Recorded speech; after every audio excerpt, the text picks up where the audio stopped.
broke because you think like the broke, even if you earn six figures. Let that sink in for a moment. The number in your bank account isn't the problem. The wiring in your brain is. What if every financial decision you've made was programmed by someone else's fear? What if you've been running software installed by people who never figured out wealth themselves? The rich don't work harder. They think in a different language. While you're calculating hourly rates, they're calculating leverage. While you're asking how much something costs, they're asking what it returns. While you're trying to save your way to wealth, they're spending their way there. 3 questions separate wealth builders from wage earners, and you've never asked one of them. Not because you're lazy or stupid, but because nobody ever told you the questions existed. Your reality right now is a printout of your wealthiest thought from 90 days ago. Think about that. Everything you're experiencing financially is the materialized version of how you were thinking 3 months back. Why do lottery winners go bankrupt while immigrants with nothing build empires? What brain pattern do billionaires share that you can install in 14 days? Which single belief about money guarantees you'll never escape the middle class? Every day you delay finding these answers costs you compound decades. This isn't motivation. This is the manual they never gave you. Let's start with the invisible tax, the one you've been paying your entire life without knowing it.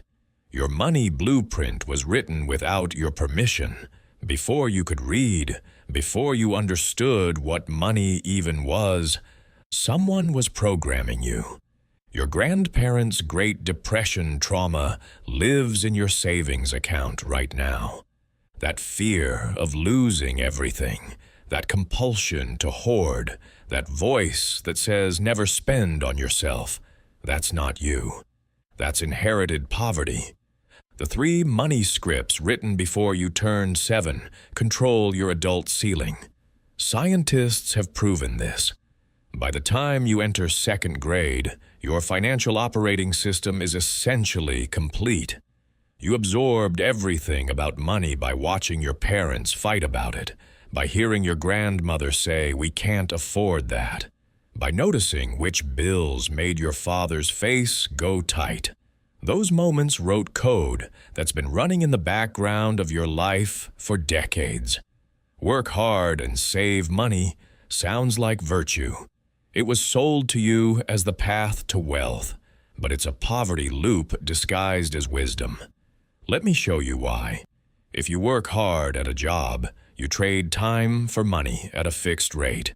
Work harder, get a raise, maybe double your income if you're exceptional. That's linear growth. Meanwhile, someone who thinks rich identifies a problem, builds a solution once, and sells it 1,000 times. That's exponential growth. Hard work without leverage is a treadmill. You're exhausted, sweating, going nowhere.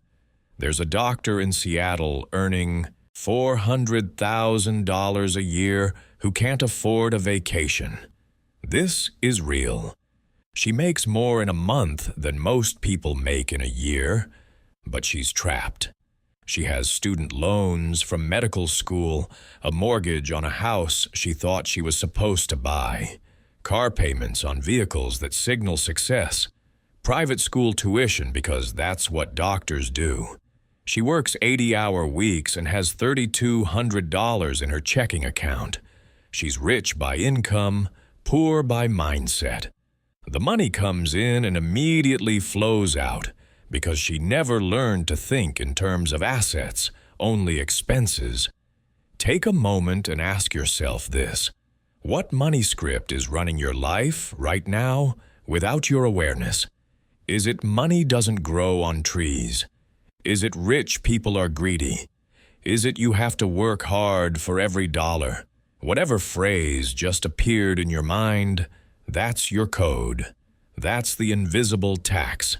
The money memory audit will change everything for you. I want you to think back to 12 specific moments in your childhood that built your limits. The time your mother cried over bills at the kitchen table. The time your father said we can't afford that trip. The time you asked for something at the store and felt the shame in the silence that followed. The time you overheard your parents arguing about money at night when they thought you were asleep. The time someone told you that thing you wanted was for rich kids, not for families like yours. The time you got a gift that was clearly cheaper than what your friends got, and you felt less than. Each of these moments was a brick in the wall of your financial prison. But here's what's powerful. Once you can see the wall, you can dismantle it. Recognition is the first step to rewriting. You've been living according to rules you never agreed to, rules that don't even work. Your parents' advice was survival code, not wealth code. They taught you what they knew, and what they knew was how to survive scarcity. That's beautiful and worthy of respect. But surviving scarcity and creating abundance are entirely different skill sets. The scarcity to abundance diagnostic is simple. When you see something you want, what's your first thought? If it's "I can't afford that," you're in scarcity. If it's "How do I create the value that makes this affordable?" you're in abundance. If you see someone successful and your first thought is "They got lucky" or "They had advantages," you're in scarcity.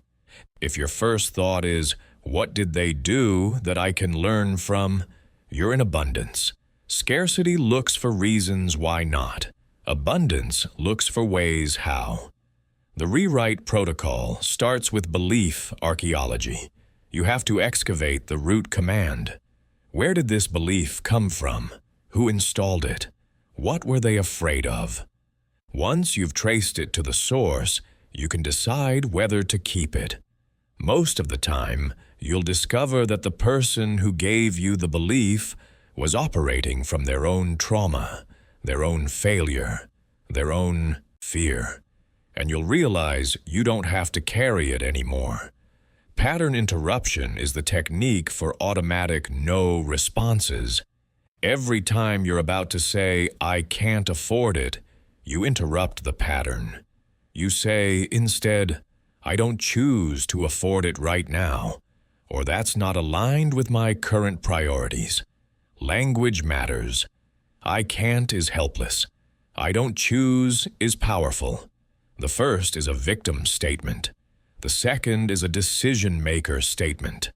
Installing new prime directives is like upgrading your operating system. Write your new belief on a 3x5 card. Something like, "I create value that generates abundant wealth," or "Money flows to me because I solve valuable problems." Read it out loud 3 times when you wake up and 3 times before bed. Your brain doesn't know the difference between reality and repeated thought. If you repeat something enough, it becomes your reality. The 48-hour belief replacement cycle works like this. You identify a limiting belief on day 1. You interrupt it every time it appears for 2 days straight. By the end of 48 hours, the neural pathway has weakened. The old belief has less power. It's like a muscle that atrophies when you stop using it. At the same time, you're strengthening the new belief through repetition. Within 2 days, you'll notice a shift. Within 2 weeks, the new belief is your default. Let me tell you about Marcus. He grew up in a single-parent household in Detroit. His mother worked 2 jobs and still couldn't keep the lights on half the time. Marcus learned that money was scarce, that rich people were the enemy, that wanting more than you had was greedy. He joined the military after high school, got out at 24 and started working construction. He was making decent money, $50,000 a year, but he couldn't save anything. Every time he got ahead, something happened. The car broke down. An unexpected bill appeared. He'd spend money on things he didn't need. One night, he was scrolling on his phone and came across a quote. "You'll never outperform your self-image." Something clicked. He realized he had an image of himself as poor. Even though he was making more money than his mother ever had, he still saw himself as the kid with the lights cut off. So he started doing the work. He wrote down his money memories. He identified the beliefs. He started reading books by people who built wealth. He changed what he listened to on the way to work. Within 6 months, Marcus had saved $10,000 for the first time in his life. Within a year, he left construction and started a landscaping business. Within 3 years, he had 12 employees and was clearing $200,000 in profit annually. Same guy, same city, different operating system. The only thing that changed was how he thought about money. Now let's talk about thinking in returns, because this is where most people lose the game before they even start playing. The poor ask, "How much does this cost?" The rich ask, "What does this make me?" That's the entire difference in one sentence. When you evaluate everything as a cost, you're constantly trying to minimize loss. When you evaluate everything as an investment, you're constantly trying to maximize gain. One is defensive, one is offensive. The $8 coffee test reveals everything about your money mindset. You walk into a coffee shop. You see an $8 latte.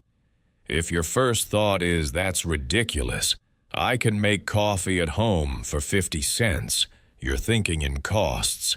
If your thought is, "I'm meeting a potential client here, this $8 buys me a 2-hour workspace and an environment that might lead to a $50,000 contract," you're thinking in returns. Both thoughts are valid, but only one builds wealth. Your biggest expense is probably housing. Rent or mortgage, it's likely 30 to 40% of your income. Most people see that as a cost. They try to minimize it. They live further from work to save money. They choose a cheaper place in a worse neighborhood. That's cost thinking. Return thinking asks different questions. If I spend more to live near my office, I save 2 hours of commuting per day. That's 10 hours a week, 40 hours a month, 480 hours a year. If my time is worth $50 an hour, that's $24,000 in value. Suddenly, spending an extra $1,000 a month on rent is a net gain. Or think about it differently. If you spend more to live in a neighborhood where ambitious people live, you're buying access to a network. The conversations you have at the local coffee shop, the people you meet at the gym, the parents you connect with if you have kids. These relationships are worth exponentially more than the rent differential. You're not buying an apartment, you're buying proximity to opportunity. The 10 times return filter prevents financial self-sabotage. Before you spend money on anything over $100, ask if this could generate 10 times its cost in value. If you can't see a path to 10 times return, don't buy it. A $2,000 course that teaches you a skill that increases your income by $20,000 is a 10 times return. A $2,000 vacation that refreshes you and prevents burnout that would cost you $50,000 in lost productivity is a 10 times return. A $2,000 watch that you just want because it looks cool is not a 10 times return. It's a cost. Opportunity cost is what you're actually buying when you buy anything. You have $1,000. You can spend it on a new TV, or you can spend it on books and a course that teaches you digital marketing. If you choose the TV, You're not just spending $1,000. You're spending the next 10 years of income that digital marketing skill would have generated. That's the real cost. The TV might cost $1,000, but it cost you $100,000 in foregone earnings. That's opportunity, cost. Think about this. Every time you buy something, you're making a choice about your future self. Are you prioritizing present pleasure or future capability? Neither is wrong, but you have to be honest about what you're choosing. If you consistently choose present pleasure, you're going to arrive at your future with the same limitations you have now. If you consistently choose future capability, you're going to arrive at your future with compounded advantage. There are 3 capital buckets, and most people only focus on one.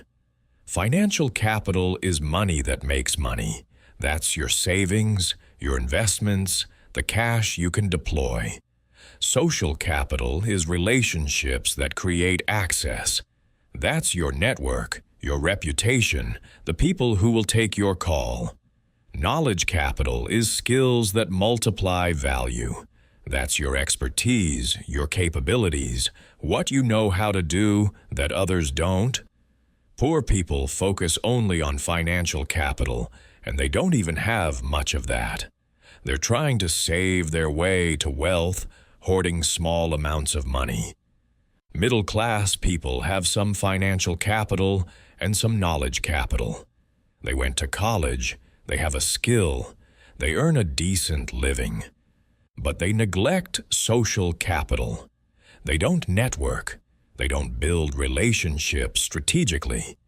They think success is about what you know, not who you know. Rich people understand that all 3 buckets feed each other. They use financial capital to buy knowledge capital through courses, books, coaching. They use knowledge capital to build social capital by becoming valuable to high-level people. They use social capital to access financial capital through investors, partners, and deals. It's a flywheel. Each form of capital accelerates the others. How do you allocate across all 3 simultaneously? Every month, you should be deploying resources into each bucket. Put money into investments. That's financial capital. Put money into learning. That's knowledge capital. Put money into experiences and events where you'll meet valuable people. That's social capital. If you're only doing 1 or 2, you're leaving exponential growth on the table. Let me give you a real example. A guy named Trevor spent $30,000 on what most people would call an expense. He paid to attend a mastermind retreat in Napa Valley, 3 days, all-inclusive, with 20 entrepreneurs who were all doing 7 figures or more in revenue. On paper, it's a cost, $30,000 for a weekend. But here's what actually happened. On the first night, Trevor sat next to a woman who ran a marketing agency. They talked about their businesses. She mentioned she was looking for someone who did what Trevor did, strategy consulting for e-commerce brands. By the end of the weekend, she had hired him for a 6-month contract worth $120,000.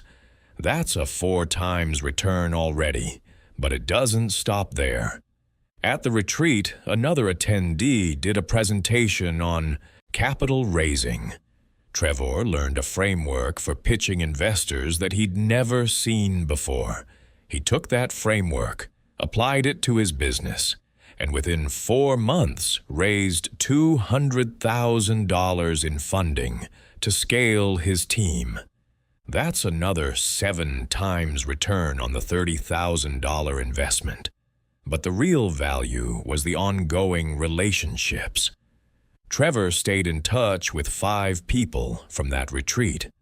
Over the next 2 years, those relationships led to referrals, partnerships, and collaborations that generated over $400,000 in revenue. A $30,000 expense became a $400,000 return. That's thinking in returns. Now let's talk about the wealth frequency, because this is the invisible force field that keeps most people stuck at their current level. You have a financial thermostat, a set point, and it controls everything. Your unconscious mind has a number that feels safe, that feels like enough, that feels like you. When you go above that number, you self-sabotage. When you go below it, you hustle. The thermostat regulates you back to your set point. The thermostat effect explains why lottery winners go bankrupt. They get a massive influx of cash, millions of dollars, but their internal set point is still broke. Their thermostat is set to $30,000 a year. So what do? They unconsciously find ways to burn through the millions until they're back at $30,000. They buy things they don't need. They give money to people who don't deserve it. They make terrible investments. It's not that they're stupid. It's that their identity can't hold the wealth. Your invisible ceiling is determined by your tolerance. Most people have a number in their head that represents success.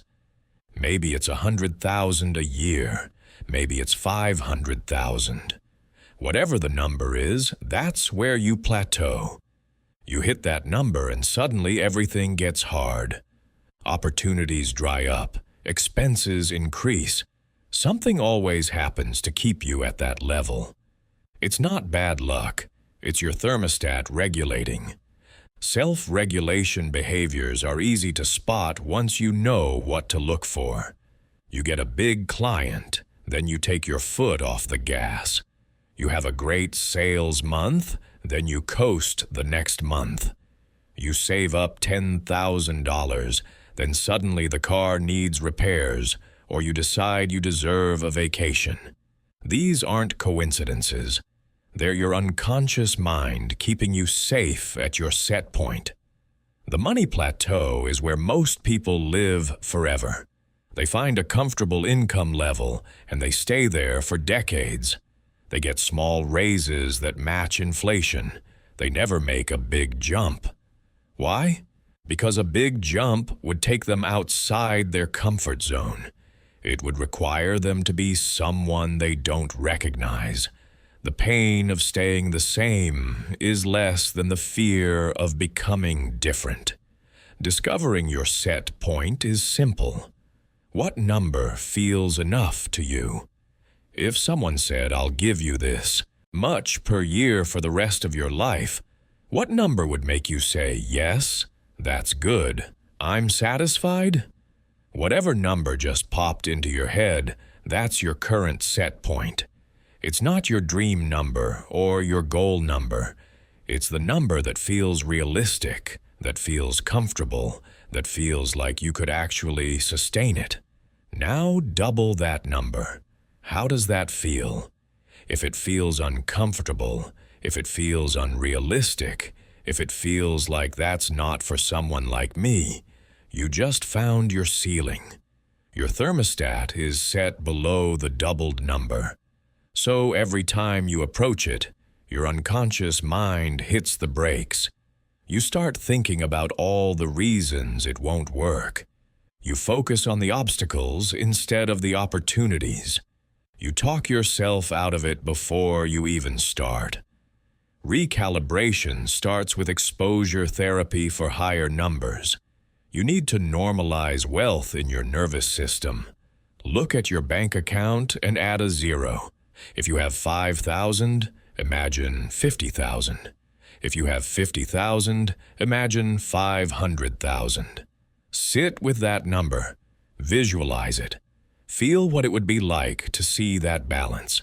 At first, it will feel fake, wrong, impossible. That's your thermostat resisting. But if you do this every day for 2 weeks, the number starts to feel normal. Practice the identity of your next wealth level. If you want to make $500,000 a year, Start acting like someone who makes $500,000 a year. How do they spend their time?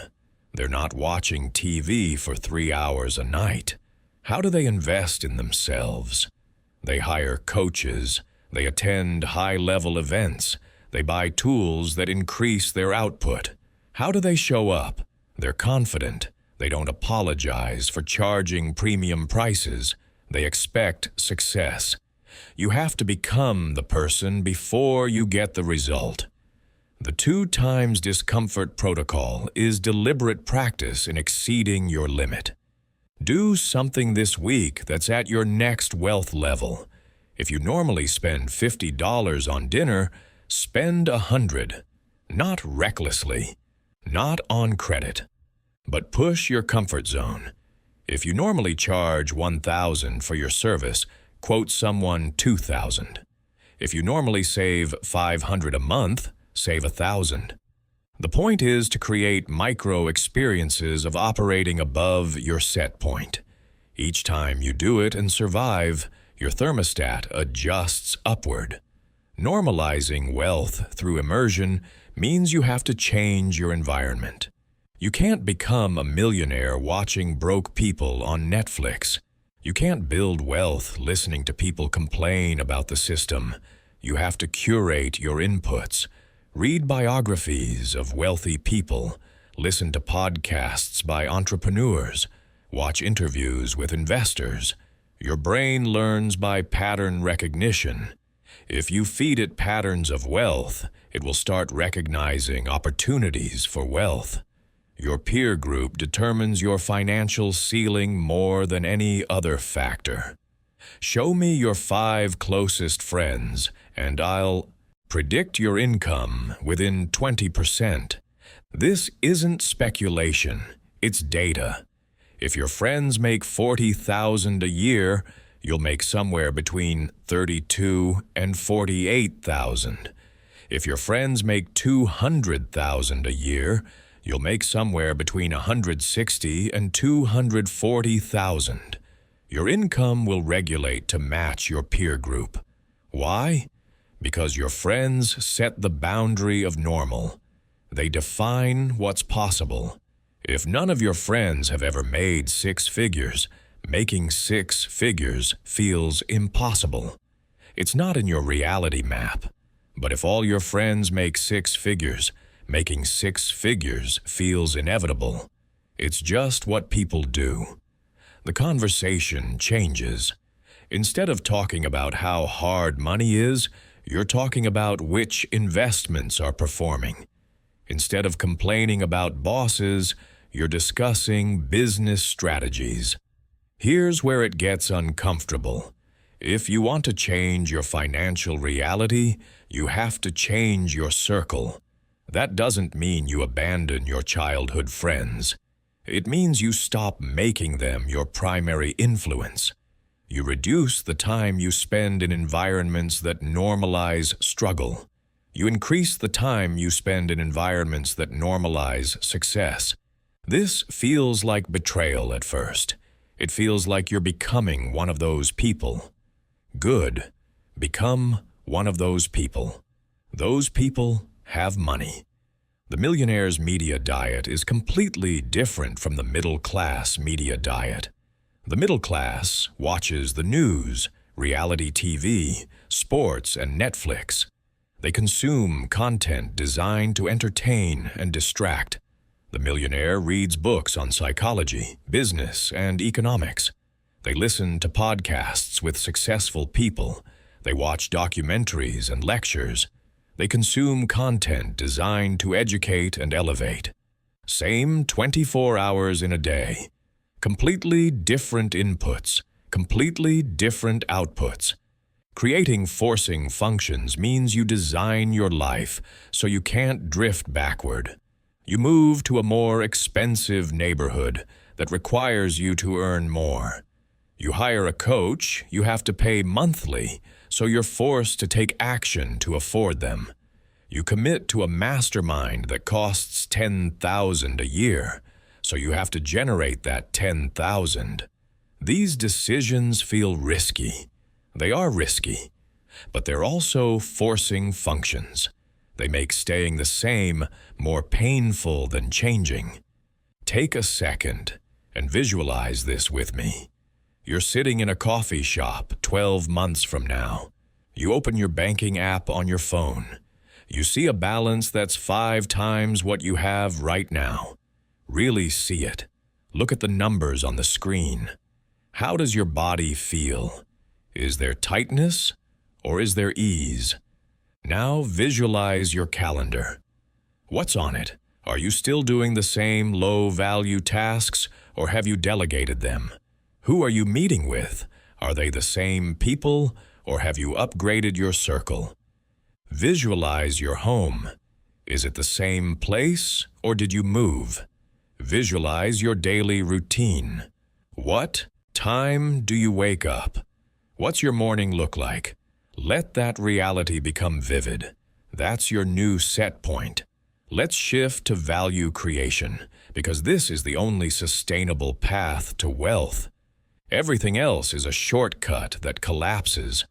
If you're trading time for money, you have a terminal diagnosis. You will never be wealthy. You might be comfortable. You might be middle class. But you will not build legacy wealth. Why? Because time is finite. You only have so many hours. Even if you charge $1,000 an hour, you cap out at $250,000 a year, working 50 weeks. That's amazing income. But it's not wealth. And the moment you stop working, the income stops. The employee operating system is simple. Show up, do tasks, get paid. It's safe. It's predictable. It's a poverty trap. The entrepreneur operating system is different. Identify problem, create solution, sell at scale. It's risky. It's unpredictable. It's the only way to wealth. The employee mindset asks, what do I get paid to do? The entrepreneur mindset asks, what problem can I solve? Value creation is the only game that lasts. You find a problem people have. You build something that solves it better than the alternatives. You charge money for access to that solution.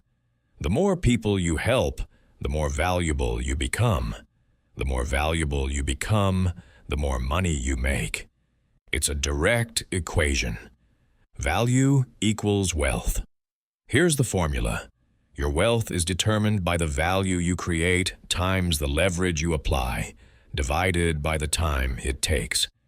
If you create $100 of value and you do it manually for one person at a time, you make $100 per transaction. If you create $100 of value and you use software to deliver it to 1,000 people at once, you make $100,000. Same value, different leverage, exponentially different outcome. What problem can you solve better than 95% of people? That's the question. Not what do you love, not what's your passion. What are you exceptionally good at that people will pay to have solved? Maybe you're great at organizing chaos. That's a skill. Businesses pay for that. Maybe you're great at explaining complex topics simply. That's a skill.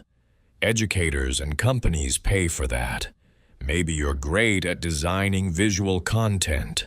That's a skill. Brands pay for that. The skill stack intersection is where your abilities multiply. You don't have to be the best in the world at one thing. You have to be in the top 25% in 3 things. Let's say you're good at writing, good at psychology, and good at marketing. Individually, those skills are common. Combined, you're rare. You can write sales copy that understands buyer psychology. That's a 6-figure skill set. Or let's say you're good at data analysis, good at storytelling, and good at teaching. You can turn data into insights and teach organizations how to use them. That's a consultant who charges $10,000 a day. Market demand validation is critical before you waste time building. Just because you can solve a problem doesn't mean people will pay for it. You have to test demand. The simplest way is to sell before you build. Offer the solution. See if people buy. If they do, then build it. If they don't, you just saved yourself 6 months of wasted effort. This is how smart people operate. They validate, then build. Amateurs build, then hope. Niche domination beats generalist struggle every time. The riches are in the niches. If you're a marketing consultant for anyone, you're competing with 10,000 other consultants. If you're a marketing consultant specifically for cosmetic dentists, you're competing with 12 people. You can charge 5 times as much because you speak their language. You understand their specific problems. You have case studies in their industry. Specialists win. Generalists starve. Decoupling income from hours is the transition from linear to exponential. You need leverage. There are 4 types: code, media, labor, and capital. Code means software and automation. You build something once and it runs forever. Media means content and audience. You create once and distribute infinitely. Labor means people. You hire others to do the work. Capital means money. You use funds to generate returns. You need at least one of these to break the time for money trap. Building assets that work while you sleep is the entire game. An asset is something that generates income without your active involvement. A business with a team is an asset. A piece of software is an asset. A course people buy on Evergreen is an asset. Rental property is an asset. Investments are assets. Your job is not an asset. Your job is active income. The moment you stop showing up, the income stops. Assets keep paying. Can this 10 times without 10 times effort? That's the scalability audit. If you're a consultant and you work one-on-one with clients, you can't scale. If you serve 10 clients, you work 40 hours a week. If you serve 100 clients, you'd have to work 400 hours a week. Impossible. But if you create a course or a software tool, serving 10 people takes the same effort as serving 10,000. That's scalable. That's how you build wealth. Transitioning from linear to exponential is a phase shift. Most people never make it. They stay in the linear model their entire lives, trading time for money until they retire. The ones who make the shift start by creating small assets on the side. A digital product, a small service business, something that generates income independently. Once that asset produces enough to replace their salary, they quit the job and scale the asset. That's the path. The value ladder is how you maximize lifetime customer value. You can't just have one offer. You need multiple tiers. Entry offer is low price, solves an immediate problem, gets people in the door. Maybe it's a $49 workshop or a $97 mini course. Core offer is mid-price, delivers a complete transformation. This is where you make most of your revenue. Maybe it's a $2,000 program or a $5,000 service package. Premium offer is high price, done with you or done for you. White glove experience. Maybe it's a $20,000 mastermind or a $50,000 consulting engagement. Equity offer is the top, where clients become partners. You participate in their upside because you're creating massive value. Most businesses only have one offer and wonder why they're struggling. You need all 4 tiers. The entry offer fills your pipeline. The core offer pays your bills. The premium offer builds your wealth. The equity offer creates legacy. Build the ladder. Becoming irreplaceable is about positioning yourself as category of one. You don't want to compete. You want to be so unique that there's no comparison. The personal monopoly framework says you should be the only person who does what you do the way you do it for the people you do it for. That specificity makes you invaluable. People don't say, "I need a coach." They say, "I need you specifically." There's a story about a consultant named Raquel who 20 times her pricing through reframing. She used to charge $5,000 for a 3-month engagement, helping companies improve their operations. She was competing with dozens of other consultants. She was stuck. Then she made one change. Instead of calling herself an operations consultant, she reframed as a profit recovery specialist. Instead of selling process improvement, she sold guaranteed cost reduction. She told prospects, "I'll find at least $50,000 in wasted expenses in your business, and I take 20% of what I find." Suddenly, she wasn't a cost. She was an investment with guaranteed ROI. Companies lined up. She started closing $100,000 deals. Same skills, different frame. Building a moat around your value delivery means you create barriers that prevent others from replicating you. Maybe it's proprietary data. Maybe it's exclusive relationships. Maybe it's a unique process. Maybe it's your personal brand. Whatever it is, it makes you difficult to replace. That's power. That's premium pricing. That's wealth. Now we need to talk about velocity, because speed compounds wealth faster than perfection. Perfection paralysis is the disease of the middle class. They wait until everything is ready. They wait until they know enough. They wait until conditions are perfect. They wait forever. Meanwhile, the wealthy launch messy. They iterate. They improve with revenue. They understand that done is better than perfect. The 70% rule says if you're 70% ready, launch. You don't need the perfect website. You don't need the perfect offer. You don't need the perfect pitch. You need good enough to start. The market will tell you what to improve. Customers will tell you what they want. But you can't get that feedback until you're in the game. Sitting on the sidelines planning is not progress. Opportunity windows close. This is critical. Every opportunity has a shelf life. There's a moment when the market is ready for what you have. If you wait too long, someone else fills that gap. Or the market shifts and the opportunity evaporates. Speed matters. The person who moves first has a massive advantage. They get the early customers. They learn faster. They build momentum while everyone else is still planning. Let me tell you about a $2 million business built on a messy start. A woman named Jenna wanted to teach people how to grow on Instagram. She had a strategy that worked. She thought about creating a fancy course with professional videos and a slick platform.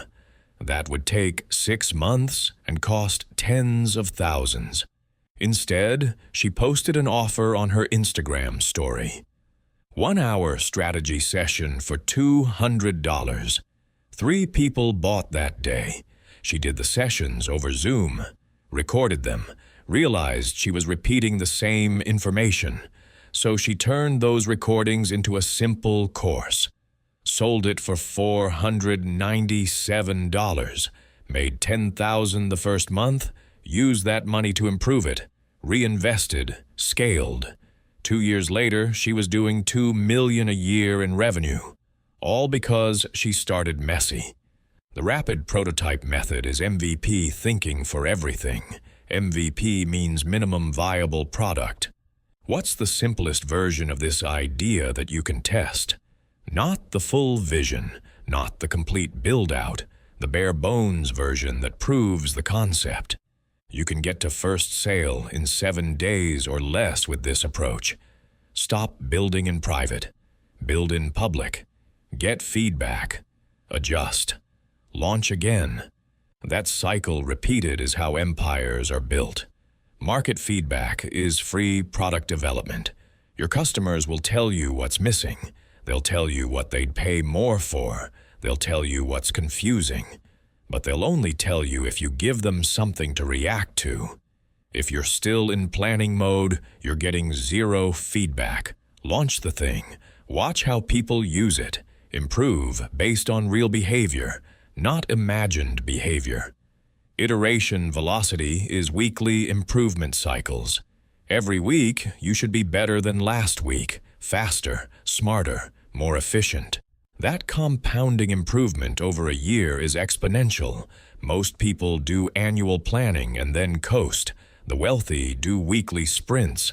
They're constantly adjusting. They don't wait for quarterly reviews. They pivot in real time. Decision speed is a competitive advantage. The rich make major decisions in minutes. The poor take months. Why? Because the rich understand that most decisions are reversible. If you make the wrong choice, you adjust. But indecision is the only truly bad decision. It costs you time you can never recover. The 24-hour decision rule says any decision that costs less than $1,000 should be made within 24 hours. Stop deliberating. Decide and move. Information sufficiency versus information excess is key. You don't need all the information. You need enough information. Waiting for perfect information is procrastination disguised as diligence. You'll never have perfect information. The world changes too fast. Make the call with what you have. Bias toward action beats bias toward analysis every single time. Developing instinct through high-rep decision-making is like building a muscle. The more decisions you make, the better your instinct gets. You start recognizing patterns. You can feel when something is right or wrong. But you only develop that sense through volume. Make 100 decisions and you'll be terrible at it. Make 10,000 decisions and you'll be a savant. Speed plus repetition equals instinct. The do-it-scared framework is simple. Feel the fear and do it anyway. Fear is information, not instruction. It tells you this matters. It doesn't tell you to stop. Every successful person operates in fear. The difference is they don't let fear be the decision maker.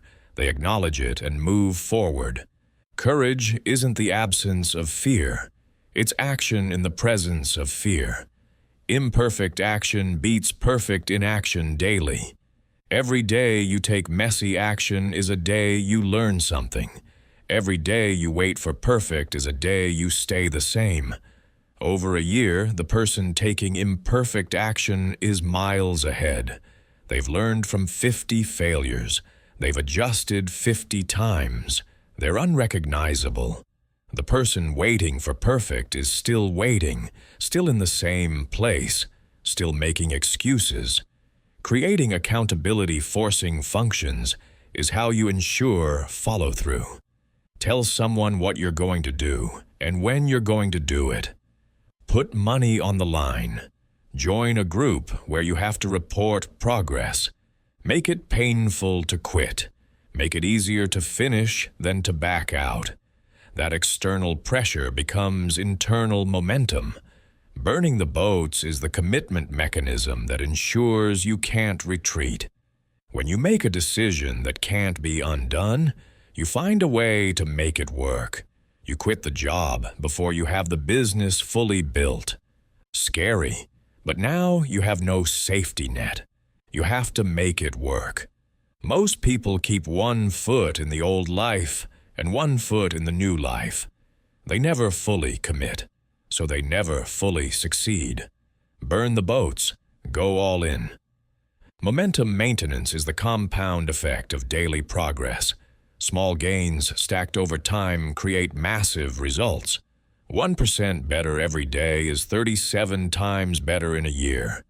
That's not motivational math. That's exponential reality. But you have to maintain the streak. You can't go hard for a week and then disappear for a month. Consistency beats intensity. Streak psychology says never break the chain. Jerry Seinfeld famously used this method. He put a big calendar on the wall. Every day he wrote jokes, he marked an X.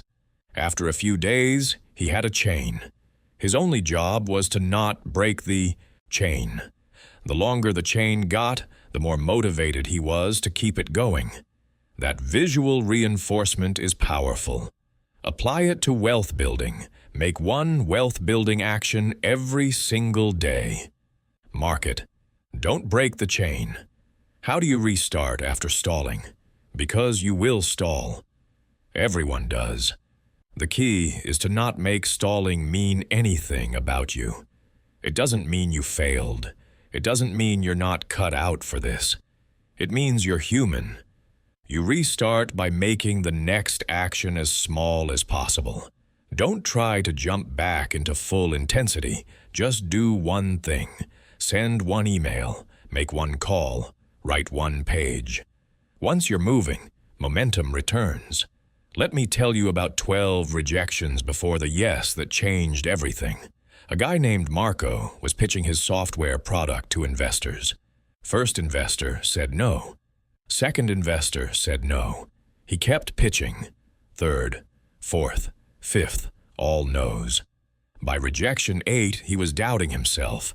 By rejection 10, he was ready to quit. But he had promised himself he'd pitch 15 before he gave up. Rejection 11, no. Rejection 12, no. On pitch 13, an investor said yes. Not only yes, but doubled the funding amount Marco was asking for. That yes turned his company into a $10 million business. If he had quit at rejection 12, he'd still be working a job he hated. Velocity matters. Speed matters. Imperfect action matters. Stop waiting. Start moving. The gap between where you are and where you want to be closes faster through messy action than perfect planning. Let's talk about strategic spending, the wealth accelerator hidden in plain sight. This is going to flip everything you think you know about money. The false virtue of extreme frugality has convinced an entire generation that not spending money is the path to wealth. It's not. Hoarding is not a wealth strategy. It's a poverty strategy. The wealthy spend more than you, not less. But they spend differently. Why do the rich spend more? Because they understand that money sitting still is opportunity lost. Money is a tool. If the tool sits in the toolbox, it creates nothing. You have to deploy it. You have to use it. You have to put it to work. Saving feels safe. Deploying feels risky. But safety is often the riskiest position. You're safe and broke versus risky and rich. Choose. There are 3 categories of money outflow. Consumptive spending decreases your net worth. This is the latte, the clothes you don't need, the entertainment, the stuff that brings temporary pleasure, and then disappears. Minimize this. Not eliminate, minimize. You're human. You need some pleasure. But this category should be the smallest. Maintenance spending preserves your net worth. This is rent, utilities, insurance, food, the stuff you need to function. Optimize this. Don't overspend, but don't underspend to the point of dysfunction. Get it right and move on. Investment spending increases your net worth. This is education, tools, help, networking, anything that makes you more capable or more connected. Maximize this. This is where wealth is built. Do a quarterly spending audit. Pull up the last 3 months of expenses. Categorize every single purchase. Consumptive, maintenance, or investment. Add up each category. What percentage of your spending is investment spending? If it's under 20%, you're not building wealth. You're maintaining or declining. Shift the allocation. Reduce consumption. Increase investment. High ROI spending zones are where you should concentrate resources. Education that compresses time is the first zone. If you can pay $10,000 for a course that teaches you a skill that would take 3 years to learn on your own, that's a massive win. You bought yourself 3 years. What's 3 years of your life worth? A lot more than $10,000. Tools and systems that multiply output is the second zone. If you can spend $500 a month on software that automates tasks that used to take you 10 hours a week, you just bought yourself 40 hours a month. That's an entire work week. What could you do with an extra work week per month? Help and delegation. That free high-value hours is the third zone. If your time is worth $100 an hour and you're spending 5 hours a week on tasks someone else could do for $20 an hour, you're losing $400 a week. That's $20,000 a year in lost value. Hire the help, even if it feels like you can't afford it. You can't afford not to. Experiences that build network and identity is the fourth zone. The retreat you attend, the conference you fly to, the dinner you host for high-level people. These aren't expenses, these are investments in social capital. One relationship from one event can change your entire trajectory. The Wealth Builder's spending algorithm is 4 questions. Does this make me more capable? Does this buy back my time? Does this connect me to opportunity? Does this increase my output quality? If the answer to all 4 is no, default to no. If the answer to any one is yes, seriously consider it. If the answer to 2 or more is yes, it's probably a good investment. Capital deployment strategy is the 70-20-10 rule. 70% of your liquid capital should be working in low to moderate risk investments. Index funds, real estate, dividend stocks. This is your foundation. It's growing steadily. It's building wealth quietly. 20% should be in higher risk, higher reward opportunities. A business you're building, a startup you believe in, a skill you're monetizing. This is your upside. This is where 10 times returns come from. 10% should be in an opportunity fund, liquid cash that you can deploy immediately when something time-sensitive appears. A deal, a chance to buy equipment at a discount, a partnership opportunity. You need dry powder ready to go. Keeping cash working at all times means you're allergic to idle money. If you have $10,000 sitting in a checking account earning 0 interest, that's a mistake. At minimum, move it to a high-yield savings account earning 4 or 5%. Better, allocate it according to the 70-20-10 rule. Money that's not working is decaying. Inflation is eating it. Opportunity cost is compounding against you. There's a case study of 50,000 that became 500,000 through strategic spending. A founder named Lisa had 50,000 in savings. Most people would hoard it. She deployed it. She spent 10,000 on a business coach who taught her how to scale her service business. She spent 15,000 on a part-time integrator who handled operations so she could focus on sales. She spent 10,000 on a website redesign that increased her conversion rate. She spent 5,000 attending 2 high-level conferences where she met 3 clients who became 6-figure contracts. She spent 10,000 on ads that generated leads for her offers. Within 18 months, that 50,000 in strategic spending had generated 500,000 in revenue. 10 times return. That's what happens when you deploy instead of hoard. Are you spending strategically or emotionally? That's the question to ask yourself every time money leaves your account. Emotional spending is reactive. It's buying things because you feel stressed or bored or inadequate. Strategic spending is proactive. It's buying things because they move you toward a goal. One is a leak, one is a lever. Your network determines your net worth. This is not a metaphor. It's a mathematical reality. The opportunities you access, the information you receive, the resources you can deploy, all of it comes through relationships. If you're trying to build wealth in isolation, you're playing on hard mode. Proximity to the right people makes everything easier. You are the average of your 5 closest people. Look at the 5 people you spend the most time with. Average their income. You're probably within 10% of that number. Average their health. You're probably similar. Average their mindset. That's likely yours too. Your peer group is a mirror. If you don't like what you see, change the mirror. The income correlation with your inner circle is scientifically documented. Researchers have tracked this for decades.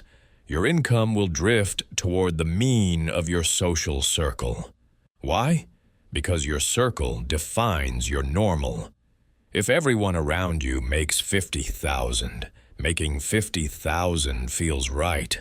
Making 100,000 feels weird. You'll unconsciously sabotage back to 50. But if everyone around you makes 300,000, making 50 feels broken. You'll unconsciously hustle up to 300. Your environment programs your thermostat. Your peer group is also your permission structure. What's acceptable? What's possible? What's expected? If your friends think entrepreneurship is risky and foolish, you'll feel that pressure every time you think about starting a business. If your friends are all entrepreneurs, starting a business is just what people do. The same action, completely different social reinforcement. One path has friction. One path has momentum. When have you outgrown your environment? The signal is easy to spot. You stop talking about your goals because people react negatively. You start hiding your wins because people get weird. You feel like you have to dim your ambition to fit in. You realize that the conversations are repetitive and surface level. You notice that you're the only one reading, learning, and growing. When those signs appear, you've outgrown the room. It's time to find a new room. The relationship portfolio has 4 types. Mentors are people 10 years ahead of you. They've been where you're trying to go. They can show you the shortcuts and warn you about the traps. You don't need 10 mentors. You need 1 or 2 who actually invest in you. Peers are people in the arena with you. They're building at your level. You share struggles. You share wins. You hold each other accountable. This is your core circle. Mentees are people you're elevating. Newer, earlier in the journey, looking up to you. By teaching them, you solidify your own knowledge. You also build loyalty and reputation. Connectors are people who open doors. They know everyone. They make introductions. They create access. You don't need many connectors, but the ones you have are invaluable. Balancing the 4 relationship types is important. If you only have peers, you're not learning from anyone ahead. If you only have mentors, you're not building peer relationships that become partnerships. If you only have mentees, you're not challenging yourself. If you only have connectors, your relationships are transactional. You need all 4 in the right proportions. Strategic network building starts with high-value person identification. Who are the 10 people that, if you had a relationship with them, would change your trajectory? Write their names down. These aren't celebrities. These are people 1 or 2 levels above you who are accessible. A successful entrepreneur in your city, an investor who funds businesses like yours, an executive at a company you want to partner with, someone with an audience you want to access. Identify them. The value-first approach means you lead with giving, not asking. Nobody wants to help someone who shows up with their hand out, but everyone wants to support someone who adds value. So how do you add value to someone above you? You do research. You send them an insight about their business. You make an introduction to someone they'd want to know. You create content that features them. You promote their work. You give before you ask. Build reciprocity equity. After you've given value 3 or 4 times, you've earned the right to ask. Creating reasons for proximity is how you engineer access. You can't just cold email someone and expect a relationship. You need a context. Maybe you join the same mastermind. Maybe you attend the same conference. Maybe you volunteer for an organization they care about. Maybe you start a podcast and interview them. Create a legitimate reason to be in the same room. Once you're in proximity, the relationship can develop naturally.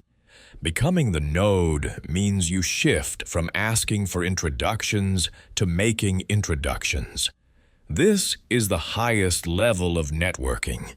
You're the person people come to because you know everyone. You curate rooms. You connect person A to person B, and value is created. When you do this consistently, you become magnetic. People want to be in your network because your network creates opportunities. The connector mindset is thinking about how you can add value by connecting people. You meet someone who needs help with marketing. You know a great marketer. Introduce them. You meet someone raising capital. You know an investor. Introduce them. Do this 50 times, and you'll be known as the person who makes things happen. That reputation is worth millions. Curating a room means you're intentional about who you give access to each other. Not everyone deserves to meet everyone. You protect your high-value relationships. You only make introductions when you're confident both people will benefit. Quality over quantity. A tight, powerful circle beats a loose, large network. Building a reputation for quality relationships is a long game. Over years, people notice. This person always knows the right people. This person's introductions always lead somewhere. This person's network is unbelievable. That reputation becomes your brand. It opens every door. Pruning and protection is necessary. Energy vampires and dream killers will drain you. You know who they are. The person who always has drama. The person who criticizes every idea. The person who wants your time but never adds value. You have to exit these relationships, not with malice, just with boundaries. Defend your attention from low ROI relationships. Your time is your most valuable asset. Spend it with people who elevate you. Graceful distancing techniques are simple. You get busy. You're not available as much. You stop initiating. You respond, but you don't engage deeply. Over time, the relationship fades. Most people get the message. You don't need a dramatic breakup. You just create space. Quality over quantity means your circle should be small and powerful. 10 deep relationships beat 100 shallow ones. You can't maintain meaningful connections with 100 people. You can with 10. Choose the 10 carefully. Here's a question to sit with. Who in your circle is pulling you toward wealth, and who's pulling you toward mediocrity? Be honest. Once you answer that, you know what to do. The income ceiling breakthrough is about moving from wage earning to wealth building systems. Most people are trapped in the single income stream. One job, one paycheck, One source. That's fragile. That's dangerous. If that stream stops, everything collapses. Layoff vulnerability is real. Companies downsize, industries change, technology replaces roles. If your entire financial life depends on one employer, you're one decision away from disaster. The illusion of stability is what keeps people trapped. A job feels stable. It feels safe. But it's not.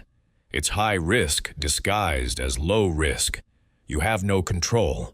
Someone else decides your schedule, your income, your future. Real stability comes from multiple streams. If one fails, you have others. That's true security. The golden handcuffs are when good money prevents great money. You make $150,000 at a corporate job. That's great money, but it's not wealth. And the job consumes 60 hours a week. You have no time or energy to build anything else. The paycheck is good enough that you don't leave, but not good enough to build wealth. You're stuck. The handcuffs are golden, but they're still handcuffs. Breaking free from W-2 dependency is terrifying and necessary. It doesn't mean you quit your job tomorrow. It means you start building an alternative. Nights and weekends, early mornings, lunch breaks. You carve out time to create an income stream that doesn't require you to show up. Eventually, that stream grows large enough to replace your salary. Then you have a choice. Most people never build the alternative, so they never have the choice. There are 7 income stream types, and you should aim to have at least 3 active at any time. Earned income is trading time for money. This is your job, your freelance work, your consulting. It's where most people start. It's active income. You stop, it stops. Profit income is business and entrepreneurship. You build or buy a business. It generates profit. Ideally, it's systematized, so it runs without you. Interest income is lending capital. You loan money, you earn interest. Savings accounts, bonds, peer-to-peer lending. It's low return, but it's passive. Dividend income is owning productive assets, stocks that pay dividends, businesses that distribute profit. You own a piece of something that generates cash flow. Rental income is property and equipment. You own real estate or equipment. You rent it out. You collect monthly income. Capital gains is appreciation and exits. You buy something, it increases in value. You sell it, you capture the gain. Stocks, real estate, businesses, art, anything that appreciates. Royalty income is intellectual property. You create something once, you get paid every time it's used. Books, music, courses, patents, trademarks. Most people have one stream, earned income. The middle class might have 2, earned income and some investments. The wealthy have 5 or more. Diversification isn't just a nice idea, it's survival. Multiple streams mean stability, optionality, and exponential growth. Building your income architecture has 4 phases.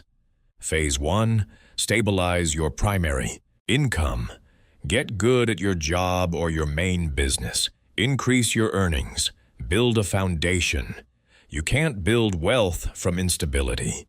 Phase 2, launch your first alternative stream. Start small. A side business, a rental property, an investment portfolio, something that generates income outside your main gig. Phase 3, systematize and multiply streams. Once the first alternative stream is working, add another, then another. Start stacking. Phase 4, reduce active income, increase passive income. The goal is to flip the ratio. Right now, maybe 90% of your income is active. 10 years from now, you want 90% passive. You're earning while you sleep. The side hustle to empire path is how most wealth is built. You don't quit your job and leap into entrepreneurship with no safety net. You build on the side, nights and weekends. You prove the concept. You get traction. You reinvest profits. You scale slowly. When the side hustle is making as much as your job, you quit the job and go full-time. When it's making 3 times your job, you quit, and it doesn't even feel risky. That's the path. The second shift strategy is simple. You work your job during the day. You work your business at night. For 1 to 3 years, you're working 2 jobs. It's exhausting. It's worth it. Because the night job is building an asset. The day job is buying you time. Eventually, the asset replaces the day job. Most people won't do this. They want to relax after work. They want weekends free. That's fine. But that's also why they stay employees forever. Reinvesting profits to accelerate growth is critical.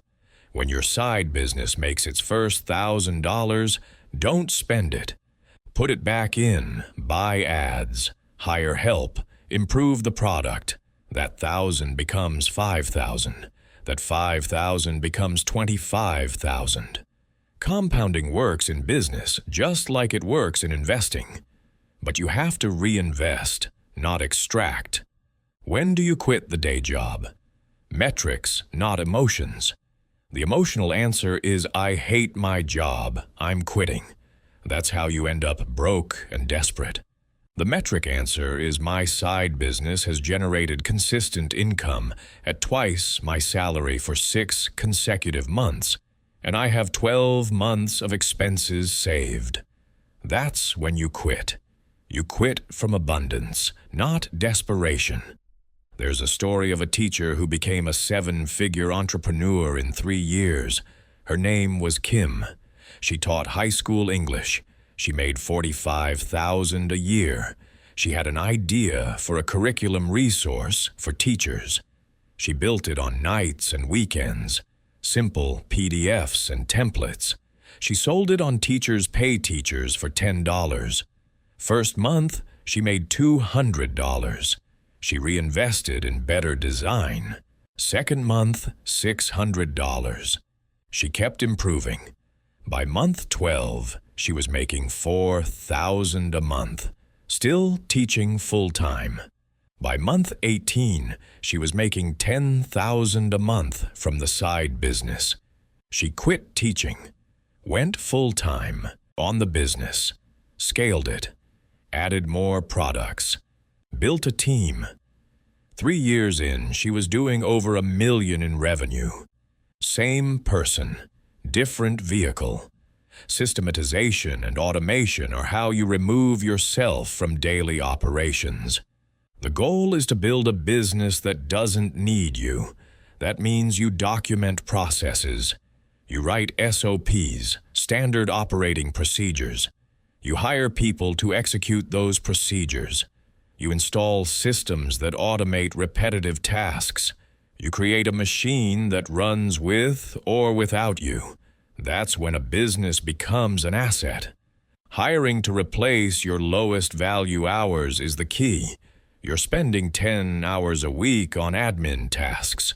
Those tasks are worth $20 an hour, but your high-value work is worth $200 an hour. Hire someone for $20 an hour to do the admin. You just freed up 10 hours to do $2,000 worth of high-value work. That's a $9,800 per week gain. Hire the help.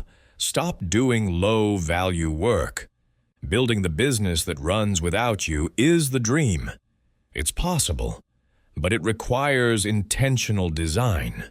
You can't just wing it and hope it works. You have to build systems, hire the right people, and trust the process. Most entrepreneurs are control freaks. They can't let go. So they build a job, not a business. A job that pays better, but still requires them. A business runs without you. Choose to build a business. Your leverage roadmap should be sequenced. First, get labor leverage. Hire a VA. Free up your time. Next, get media leverage. Build an audience. create content. Next, get code leverage. Automate your processes. Build digital products. Finally, get capital leverage. Raise funds to scale fast. Don't try to do all four at once. Layer them. Let me give you a detailed example of how someone stacked all four types of leverage in sequence. Her name was Patricia, and she started as a freelance graphic designer making about $70,000 a year. She was maxed out on time. Every hour was spoken for. She couldn't grow because she couldn't take on more clients. Step 1. Labor leverage. Patricia hired a junior designer from the Philippines for $15 an hour. She trained this person for 2 weeks on her process, her style, her quality standards. Then she started delegating the repetitive parts of projects: logo variations, social media templates, basic layouts. This freed up 15 hours a week. Patricia used those hours to take on 3 more clients. Her revenue jumped to $95,000. Step 2. Media leverage. With the extra time, Patricia started posting design tips on Instagram. 3 posts a week. Simple carousel posts showing before and after designs, explaining what makes good design work. No fancy equipment, just her phone and Canva. After 6 months, she had 12,000 followers. Clients started coming to her instead of her chasing them. She raised her rates. Revenue hit $130,000. Step 3. Code leverage. Patricia noticed she was answering the same questions repeatedly. How do I choose fonts? How do I create a color palette? How do I design a logo? So she created a digital course. $57. She recorded it over 1 weekend using Loom, put it on Gumroad, promoted it to her Instagram audience. First month, she sold 43 copies. That's $2,400 for work she did once. She kept promoting it. By month 6, it was generating $5,000 a month passively. Step 4. Capital leverage. Patricia now had multiple income streams. Her design services were at $150,000 a year. Her course was generating $60,000 a year. Total, $210,000. She wanted to scale faster. She raised $50,000 from a small investor in exchange for 10% of her business. She used that money to hire 2 more designers and a project manager. Within a year, her agency was doing $500,000 in revenue. She had stepped out of client work entirely and was running the business. 4 types of leverage, stacked sequentially over 3 years. Started at $70,000 doing everything herself. Ended at $500,000 with a team, a course, an audience, and investor capital. Same person, different system. Now here's your micro-challenge for leverage. This week, pick 1 type of leverage and take 1 action. If you choose labor leverage, post a job for a VA on Upwork today. If you choose media leverage, publish 1 piece of content today. If you choose code leverage, identify 1 repeated task and find a tool that automates it today. If you choose capital leverage, reach out to 1 person who might invest in or partner with you today. 1 action. Today. Not next week. Today. The practice script for delegation is critical because most people are terrible at it. They either micromanage or they completely abandon the task. Here's the script. Step 1. Record yourself doing the task. Use Loom or your phone. Narrate what you're doing and why. This becomes the training video. Step 2. Send the recording to your VA or team member with a written checklist of the steps. Step 3. Have them do the task while you watch the first time. Give feedback. Step 4. Have them do it independently and show you the result. Step 5. If it's 90% correct, approve it. If it's less than 90%, give specific feedback and have them redo it. The reason people fail at delegation is they expect perfection immediately. That's not realistic. Someone new will be at 70% quality. Your job is to get them to 90% through feedback. Once they're at 90% consistently, they're good enough. Let them run with it. Move on to delegating the next task. The relapse-proofing plan for leverage is this. You will be tempted to take back control. You'll see something done imperfectly and think I should just do this myself. That's the trap. That's what keeps you stuck as a solopreneur forever. When you feel that urge, ask yourself this question. Is the cost of this imperfection greater than the cost of my time? Usually, the answer is no. A task done at 85% by someone else is better than a task done at 100% by you if it frees you to do higher value work. Here's the day-by-day micro-challenge for the next 7 days on leverage. Day 1. Make a list of every task you did today. Day 2. Mark each task with a dollar value. What's your time worth for that task? Day 3. Identify the 5 lowest value tasks. Day 4. Write a simple process document for one of those tasks. Day 5. Record a Loom video of you doing that task. Day 6. Post a job on Upwork or Fiverr for someone to do that task. Day 7. Hire someone and send them the process doc and video. 7 days. 1 task delegated. That's how you start. Next week, delegate another task. Then another. Within 6 months, you've delegated 26 tasks. You've bought back hundreds of hours. That's leverage. Now let's go deep on wealth psychology, because this is where most people fail. You can know all the strategies, you can have the perfect plan, but if your psychology is broken, you'll sabotage. The self-worth, net worth connection is real. You cannot outperform your self-image. If you see yourself as someone who struggles with money, you will struggle with money. If you see yourself as someone who's bad with numbers, you'll be bad with numbers. Your identity is a self-fulfilling prophecy. Deservingness is the invisible ceiling for most people. Deep down, they don't believe they deserve wealth.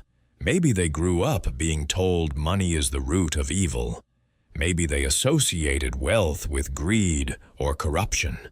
Maybe they feel guilty about having more than others. Whatever the source, the belief I don't deserve this will sabotage every financial gain. You'll make money and then unconsciously find a way to lose it. Healing the I'm not worthy wound is deep work. It's often tied to childhood, to messages you received about your value, to mistakes you made that you haven't forgiven yourself for, to shame you carry about who you are. This isn't surface-level stuff. It requires reflection, often therapy, and intentional rewriting. But it's essential. You have to believe at a core level that you are worthy of wealth, not because of what you've done, because of who you are. Rewriting identity at the root level is about changing the story you tell yourself. Right now, you might have a story like, I've always been bad with money, or I'm just not business-minded, or people like me don't get rich. Those are stories. They're not facts. You can rewrite them. The new story might be, I'm learning to build wealth, or I'm becoming financially intelligent, or I create value, and wealth follows. Repeat the new story until it becomes your reality. The emotional relationship with money is unique to everyone. For some, money represents safety. It's the buffer against disaster. So they hoard. For some, money represents freedom. It's the ticket to do what they want. So they spend. For some, money represents power. It's the ability to control and influence, so they chase it aggressively. For some, money represents love. It's proof they're valued, so they give it away to feel appreciated. What's your dominant money emotion? When you think about money, what feeling comes up? Fear, excitement, anxiety, shame? That emotion is driving your behavior.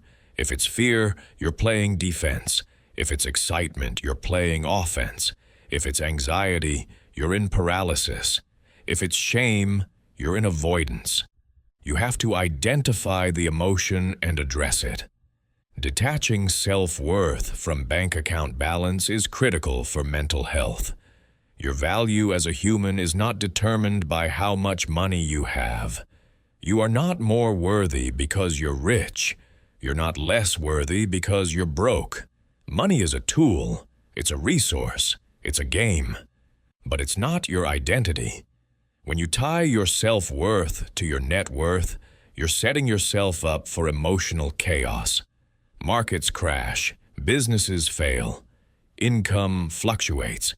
If your sense of self fluctuates with it, you'll be miserable. Healthy versus toxic money relationships is the distinction you need. A healthy relationship with money is respectful. You use money as a tool to create freedom, security, and impact. You don't worship it. You don't fear it. You manage it wisely. A toxic relationship with money is obsessive or avoidant.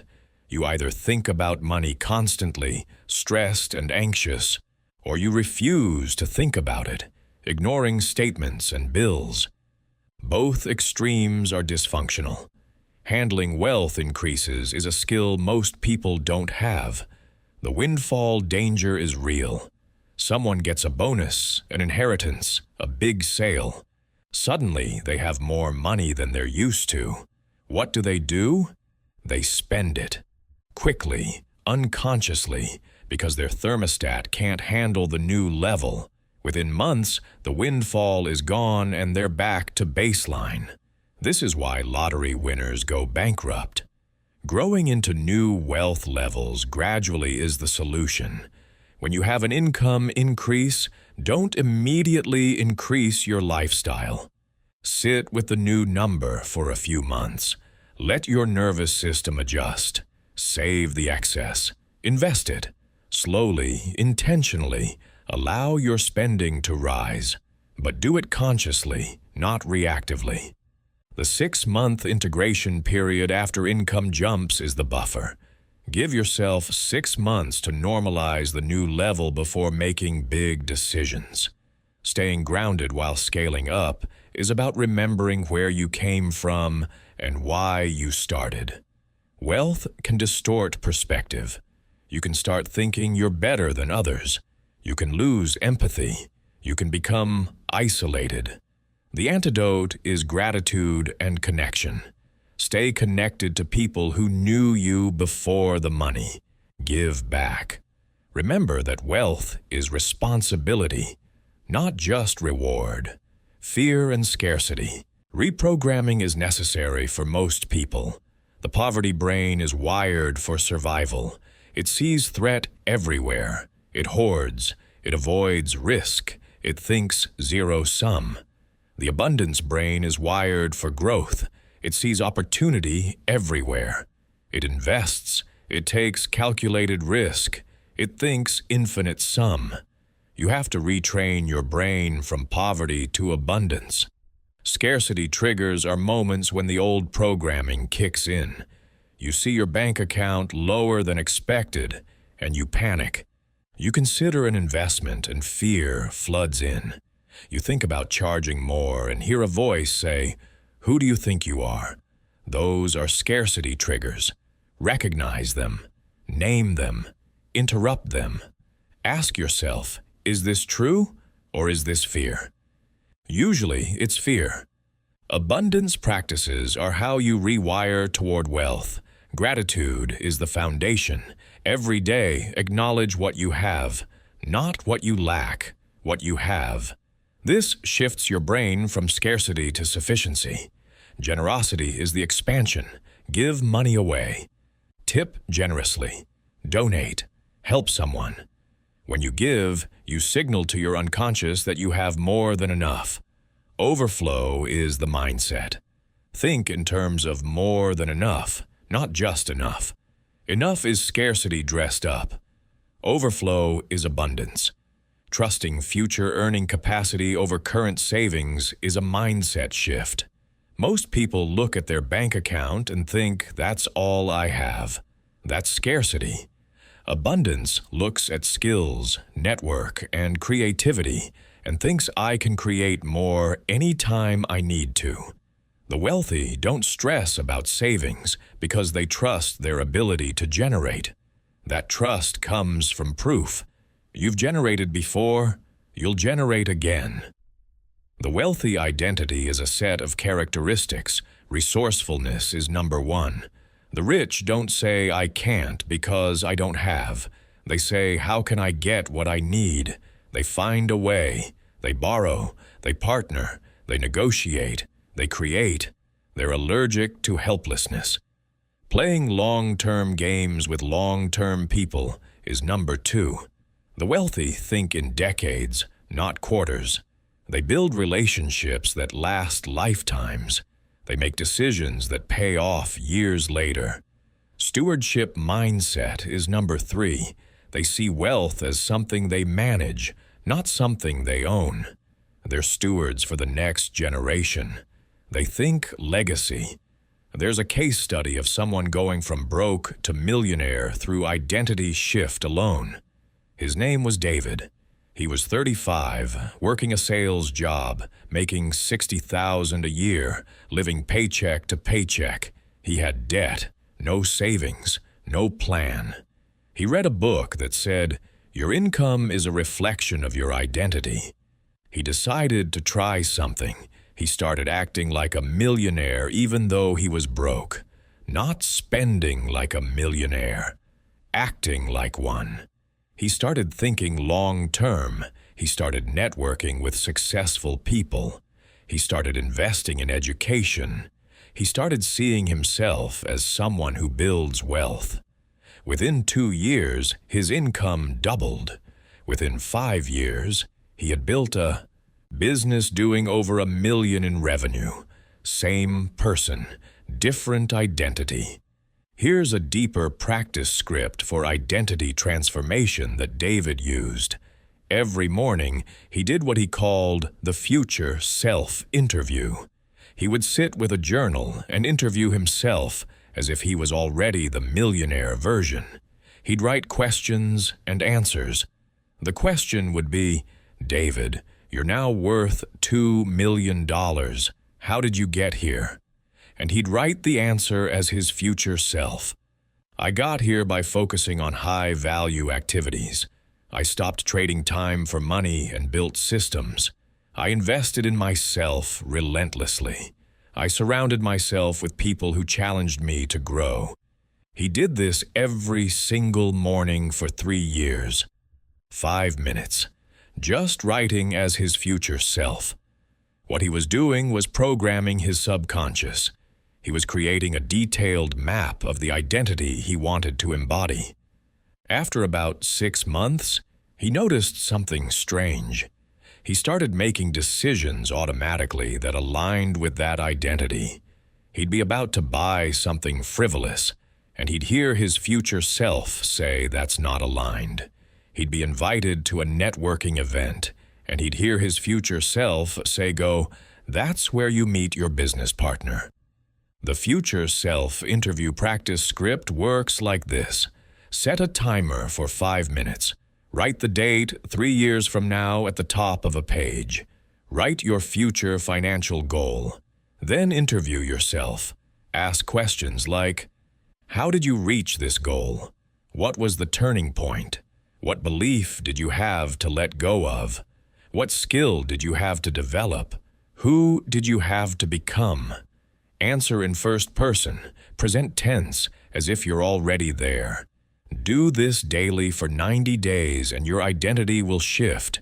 You'll start embodying the person before you have the results. That's the key. Become first, achieve second. not the other way around. Let me tell you another story about wealth psychology. A woman named Vanessa grew up wealthy, lost everything in her 20s, and then rebuilt her wealth in her 30s. She told me something profound. She said the first time she had money, she didn't know how to hold it. She was born into it, so she took it for granted. When she lost it, she felt like a failure. When she rebuilt it, she had a completely different relationship with it. She respected it. She stewarded it. She understood its power and its fragility. Vanessa said the difference between old money and new money isn't about how long you've had it. It's about your psychology. Old money, even if it's just one generation old, thinks long-term. They protect wealth, they grow it slowly, they pass it down. New money, even if it's substantial, thinks short-term. They consume it, they signal with it, they lose it. The psychology matters more than the amount. Here's the micro challenge for wealth psychology this week. Every time you spend money, pause for 5 seconds before the transaction. Ask yourself, is this old money thinking or new money thinking?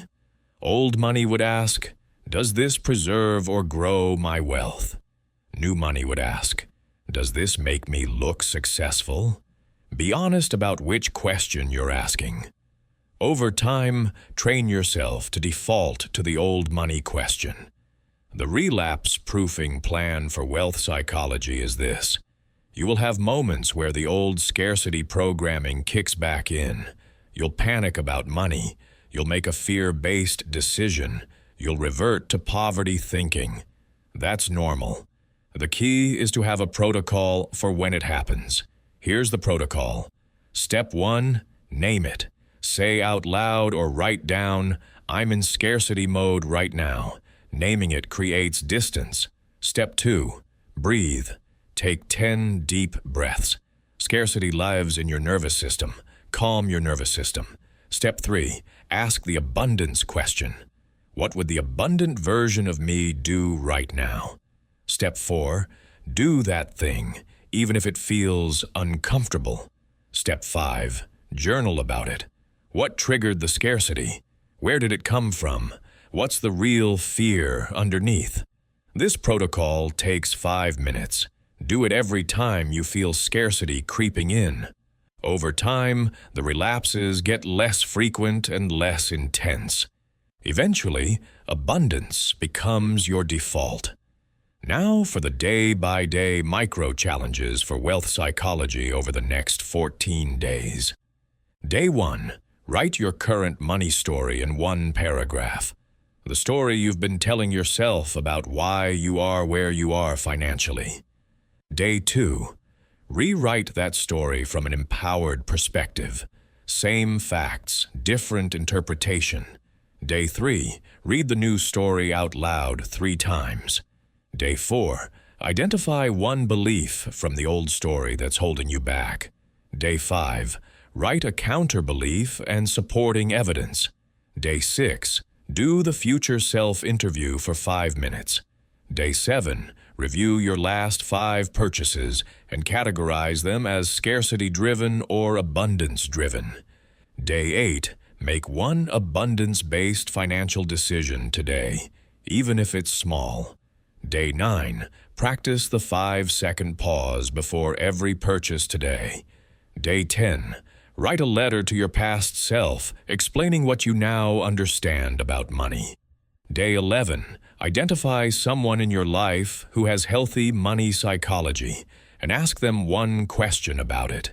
Day 12. Audit your media consumption. What messages about money are you absorbing?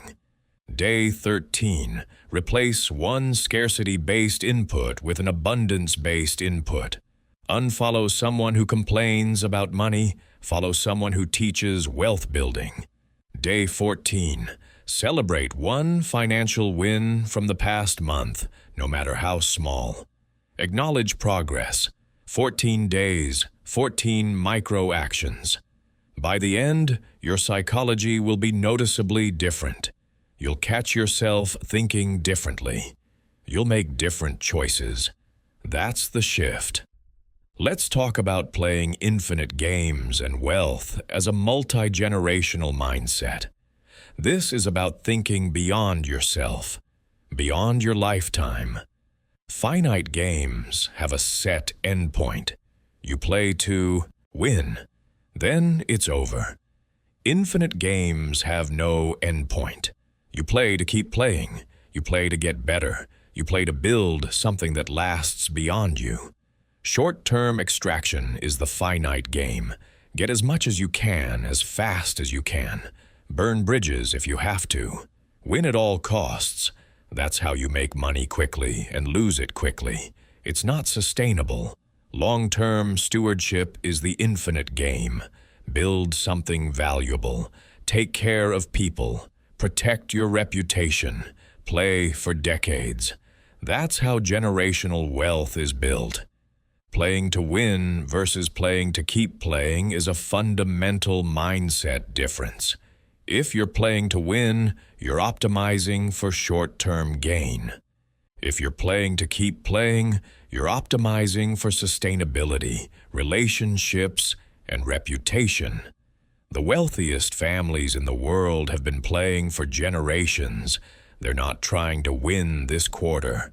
They're trying to build a legacy that lasts centuries. Here's an example of infinite game thinking.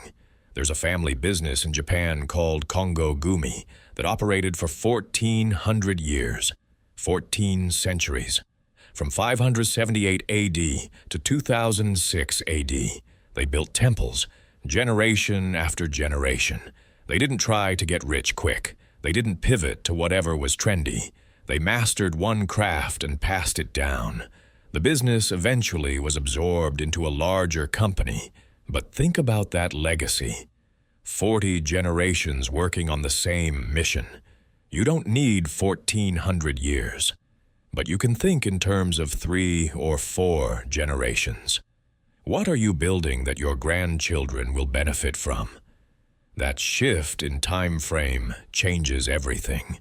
You stop making decisions based on this quarter's results. You start making decisions based on this century's legacy. The billionaire's 100-year horizon is real. They think about what their great-grandchildren will inherit. They plant trees they'll never sit under. They build institutions that outlive them. You don't have to be a billionaire to adopt this mindset. You can think long-term starting today. What are you building that will matter in 50 years? Here's a practice script for long-term thinking. Once a quarter, do the 100-year vision exercise. Sit down with a journal. Write the date 100 years from now. Imagine your great-grandchildren looking back at your life. What impact did you have? What did you build that still exists? What values did you instill that still guide the family? What financial foundation did you create that still supports them? Then reverse engineer. If that's the 100-year outcome, what needs to happen in 50 years? In 25 years? In 10 years? In 5 years? In 1 year? This month? This week? Today? You've just connected your daily actions to your century-long legacy. That's infinite game thinking.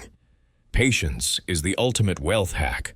Compound interest takes time. Relationships take time. Skills take time. Reputation takes time. If you're impatient, you'll make decisions that sabotage your long-term potential for short-term relief. If you're patient, you'll delay gratification today for exponential reward tomorrow. The marshmallow test applies to adults too. The kids who waited for 2 marshmallows instead of eating 1 immediately ended up more successful in life. Same principle applies to money. Let me tell you about a man named Chen who understood patience at a level most people never reach. Chen moved to the United States from China with $300 in his pocket. He was 23. He got a job washing dishes at a restaurant, minimum wage. He lived with 4 roommates in a 1-bedroom apartment. He slept on the couch. For 5 years, he saved 70% of his income. 70% on minimum wage. People thought he was crazy. After 5 years, he had $25,000 saved. He used it as a down payment on a small restaurant that was going out of business. He worked that restaurant 7 days a week for another 5 years. He paid off the debt. He saved the profits. After 10 years total, he had $200,000. He bought a second restaurant, then a third. By the time he was 50, he owned 12 restaurants. His net worth was $8 million. Chen's kids grew up thinking they were poor because he never spent money on luxuries. They lived in a modest house. They drove old cars. They didn't take vacations. When Chen finally told them about the family wealth, they were shocked. He said, "I didn't build this to spend it. I built this so you never have to start with $300 like I did." That's patience. That's long-term thinking. That's legacy. The micro-challenge for long-term thinking this week is this. Identify one decision you're about to make. Before you make it, ask, how will I feel about this decision in 10 years? Not tomorrow, not next month, 10 years. That question filters out a lot of bad decisions. If you'll regret it in 10 years, don't do it now. Here's a deeper practice script for delaying gratification. It's called the 72-hour rule. Anytime you want to make a purchase over $100 that's not essential, wait 72 hours. Write down what you want to buy and why. Put it in a drawer or a note on your phone. After 72 hours, revisit it. Do you still want it as much? Often the answer is no. The initial desire was emotional, not rational. If you still want it after 72 hours and you can articulate a good reason, buy it. If not, you just saved yourself money and regret. The relapse-proofing plan for long-term thinking is this. You will be tempted to make short-term decisions. You'll see an opportunity that promises quick money. You'll feel FOMO. You'll want to chase the shiny object. Here's the protocol when that happens. Step 1. Write down the opportunity. Step 2. Write down the best-case scenario and the worst-case scenario. Step 3. Write down the opportunity cost. What are you not doing if you do this? Step 4. Ask, does this align with my 100-year vision? Step 5. If the answer is yes, proceed carefully. If no, walk away immediately. Most get-rich-quick opportunities fail this test. They promise short-term gain, but create long-term problems. They don't align with your values or your vision. They're distractions. The protocol helps you see through the hype. Here are the day-by-day micro-challenges for long-term thinking over the next 10 days. Day 1. Do the 100-year vision exercise. Day 2. Identify 3 decisions you've made in the past year that were short-term focused. What was the cost? Day 3. Identify 3 decisions you've made that were long-term focused. What was the benefit? Day 4. Apply the 72-hour rule to one purchase this week. Day 5. Research one investment that compounds over decades. Learn how it works. Day 6. Calculate what consistent investing would create over 30 years. Use a compound interest calculator. Day 7. Write a letter to your future self 20 years from now. What do you want to tell them? Day 8. Identify one relationship you should invest in for the long term. Reach out to that person today. Day 9. Audit your calendar. How much time are you spending on long-term activities versus short-term activities?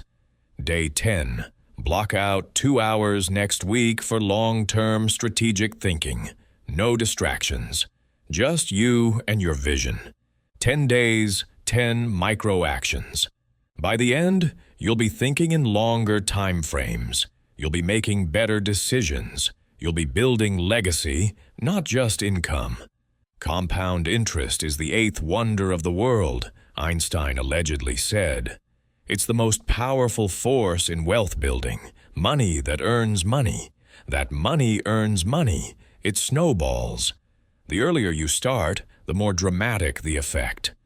$5,000 invested at 25 at a 10% return is $450,000 by 65. That same $5,000 invested at 45 is only $34,000 by 65. The difference is 20 years. 20 years is the difference between life-changing wealth and a small cushion. Let me show you the math in a way that makes it visceral. Imagine two people. Person A starts investing $200 a month at age 25. They do this for 10 years, then stop. Total invested, $24,000. Person B waits until 35 to start. They invest $200 a month from 35 to 65, 30 years. Total invested, $72,000. At age 65, assuming a 10% annual return, Person A has more money than Person B, even though Person A invested 1/3 the amount. Why? Time. Person A's money had an extra 10 years to compound. Those 10 years at the beginning are worth more than 20 years at the end. That's the power of starting early. Every year you wait costs you exponentially. Here's the practice. Script for building a compound interest mindset. Every month, look at your investment accounts. Don't just look at the balance. Look at the growth. How much did your money make this month without you working? That number is your passive gain. Celebrate it. Acknowledge it. Say out loud, "My money made X dollars this month while I slept." That reinforcement trains your brain to value compound growth. Also, every quarter, project forward. Take your current balance and your average return. Calculate what it will be in 10 years, 20 years, 30 years if you don't add another dollar. See the exponential curve. Make it real. Put it on a chart. Watch the line go up. That visual makes the abstract concept concrete. The relapse-proofing plan for compound interest is this. You will be tempted to pull money out. Something will come up. An emergency, an opportunity, a temptation. Here's the rule. Never touch your compound interest accounts unless it's life or death. Not a new car, not a vacation, not even a good investment opportunity. The money in your compound accounts is sacred. It's working for you. Let it work. If you need money, find it somewhere else. Earn more. Cut expenses. Sell something. But don't rob your future self by stealing from compound growth. Every dollar you pull out costs you $10 in the future because of lost compounding. Here are the day-by-day micro-challenges for compound interest over the next 7 days. Day 1, open an investment account if you don't have one. Today, even if you start with $50. Day 2, set up automatic monthly transfers. Automate your investing. Day 3, calculate your compound interest projection for the next 30 years. Day 4, share that projection with one person. Tell someone your long-term plan. Accountability. Day 5, read one article or watch one video about compound interest. Deepen your understanding. Day 6, identify one expense you can cut to increase your monthly investment amount. Day 7, increase your monthly investment by whatever amount you identified, even if it's just $25. 7 days. You've set up the system, calculated the future, and increased your investment. That's massive progress. Now let it run. Check it quarterly, not daily. Let time do the work. Sacrificing today for exponential tomorrow is the trade. You could spend that $5,000 on a vacation, or you could invest it and have $500,000 later. You could spend your evenings watching TV, or you could spend them building a business and have freedom later. Every choice is a trade. Present pleasure or future capability. Neither is wrong, but you have to choose consciously. Building for legacy means wealth that outlives you, trusts that pass to your kids and grandkids, foundations that fund causes you care about, businesses that employ people for generations, equity in assets that appreciate over decades. This isn't just about money, it's about impact. What will people say about you after you're gone? Did you build something meaningful, or did you just consume? Teaching your children the wealth operating system is one of the most important things you can do. If you build wealth and your kids don't understand how to manage it, they'll lose it. 70% of wealthy families lose their wealth by the second generation. 90% lose it by the third. Why? Because the second generation didn't learn how it was built. They only learned how to spend it. Teach your kids about value creation, about investing, about delayed gratification. Give them the operating system, not just the money. Here's a practice script for teaching kids about wealth. Start young. As soon as they can count, introduce them to money. Give them 3 jars. Spend, save, give. Every time they get money, they split it. 70% to spend, 20% to save, 10% to give. This teaches allocation. As they get older, introduce investing. Open a custodial investment account. Let them pick stocks. Let them watch their money grow.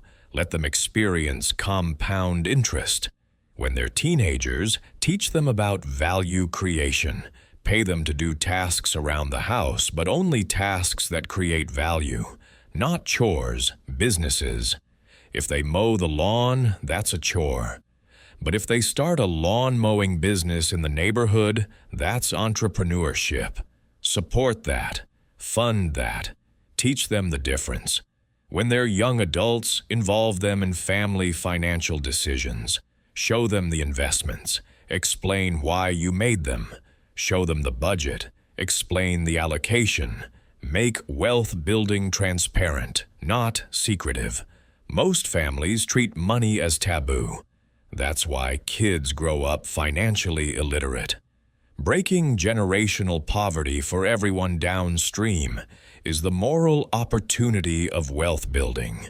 If you're the first in your family to build wealth, you're not just changing your life. You're changing your kids' lives, your grandkids' lives. Everyone who comes after you, that's legacy, that's responsibility, that's purpose. The moral responsibility of wealth builders is something people don't talk about enough. With wealth comes power. With power comes responsibility. You have the ability to create jobs, to fund education, to support causes, to help people. If you build wealth and hoard it selfishly, you've missed the point. Wealth is a tool for impact. Here's the micro challenge for legacy building this week.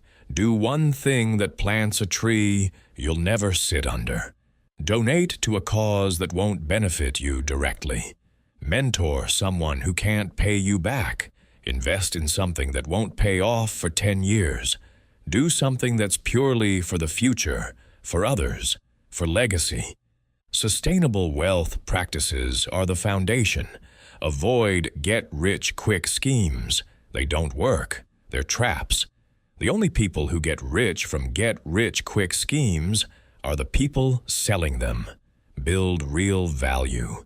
Solve real problems. Get paid fairly. Grow steadily. That's the path. Reputation is your most valuable asset, more valuable than money. You can lose money and make it back. You lose your reputation, it's almost impossible to recover. Guard it. Be ethical. Be honest. Deliver on your promises. Treat people well. Your reputation will open doors that money can't. Ethical wealth building is creating value, not extracting it. Some people build wealth by taking advantage of others, by cutting corners, by exploiting loopholes. That's extraction. It's unsustainable. It's ugly. Don't do it. Build wealth by solving problems, by making people's lives better, by creating something the world needs. That's value creation. That's how you build wealth you can be proud of. Here's a practice script for ethical wealth building. Before every major business decision, ask 3 questions. 1. Does this create value for others? 2. Would I be comfortable with this decision being public? 3. Can I explain this to my children with pride? If you answer no to any of these, don't do it. Your integrity is worth more than any amount of money. The relapse-proofing plan for staying ethical is this. You will face temptation. Someone will offer you a shortcut, a deal that's too good to be true, a way to make money that feels slightly wrong. Here's the protocol. Step 1. Sleep on it. Don't make the decision in the moment. Step 2. Tell someone you trust. Describe the opportunity. If you feel hesitant explaining it, that's a red flag. Step 3. Ask what the worst-case scenario is if this goes wrong. Step 4. Ask if this aligns with your values. Step 5. If there's any doubt, walk away. There will always be another opportunity. Most people compromise their ethics for money they don't even need. They're already comfortable, but they take the shady deal anyway. Don't be that person. Protect your integrity. It's the only thing you can't buy back. Playing games that get better with time is the infinite mindset. The best games are the ones where the more you play, the better you get, and the more fun it becomes. Wealth building is one of those games. The first 100,000 is the hardest. The next 100,000 is easier. The first million is hard. The next million is easier. Skills compound. Relationships compound. Knowledge compounds. The game gets better the longer you play. The long view is investing in relationships that pay off in decades.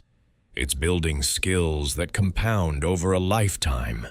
It's making decisions that won't pay off for years, but will pay off massively.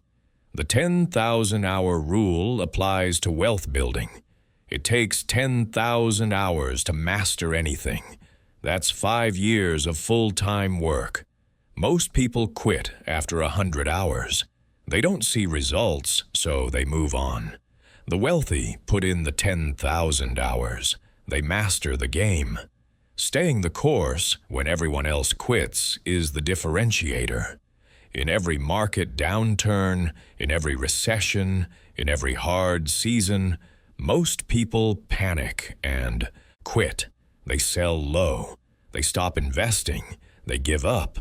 The wealthy see opportunity. They buy low. They keep investing. They stay the course.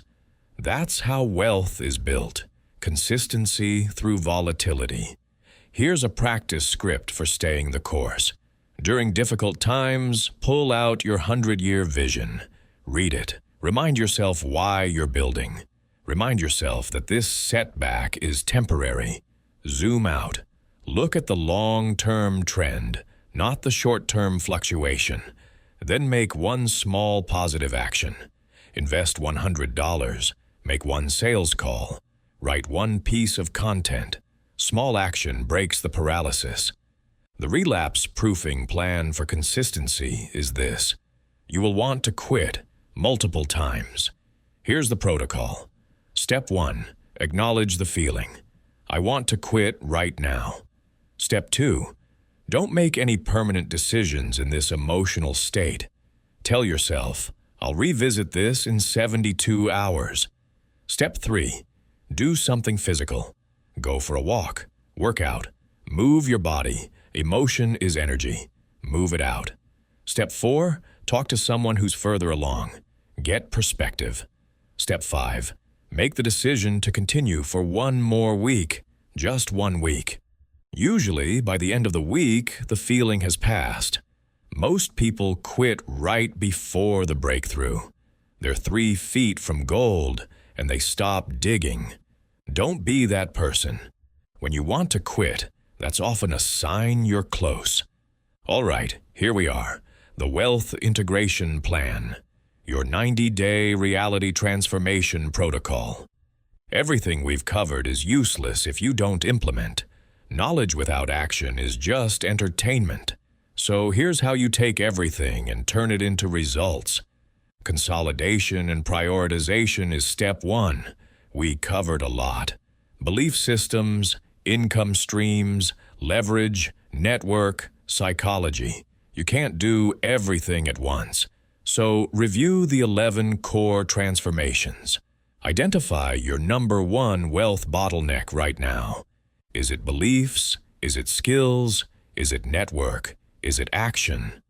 Whatever it is, that's where you start. The Pareto principle says 20% of actions create 80% of results. You need to figure out which 20% will move the needle most for you. Maybe it's launching an income stream. Maybe it's hiring your first VA. Maybe it's attending a high-level event. Maybe it's fixing your money psychology. Pick the 1 or 2 things that will create the most leverage. Focus there. Sequencing changes for maximum momentum means you don't randomly attack things. You build in a logical order. You fix beliefs first because broken beliefs sabotage action. Then you build skills because skills create value. Then you launch income streams because income gives you resources. Then you deploy leverage because leverage scales you. Then you optimize and iterate. It's a sequence. Follow it. The 90-day blitz structure is your roadmap. Week 1 and 2, belief and identity overhaul. Do the exercises. Identify your limiting beliefs. Rewrite them. Install new identity statements. Spend 2 weeks just working on your head. Week 3 and 4, income stream launch or optimization. If you have a business, optimize it. If you don't, launch something. Get to first dollar. Create momentum. Week 5 and 6, network building and leverage deployment. Reach out to 10 high-value people. Attend an event. Make introductions. Hire your first VA. Automate 1 process. Deploy leverage. Week 7 and 8, system installation and automation. Document your processes. Build SOPs. Install tools. Create systems that reduce your manual effort. Week 9 and 10, acceleration and course correction. Double down on what's working, cut what's not. Adjust, iterate, speed up. Week 11 and 12, integration and next phase planning. Review what you accomplished. Celebrate wins. Identify what's next. Plan the next 90 days. The 90-day blitz is intense. It's supposed to be.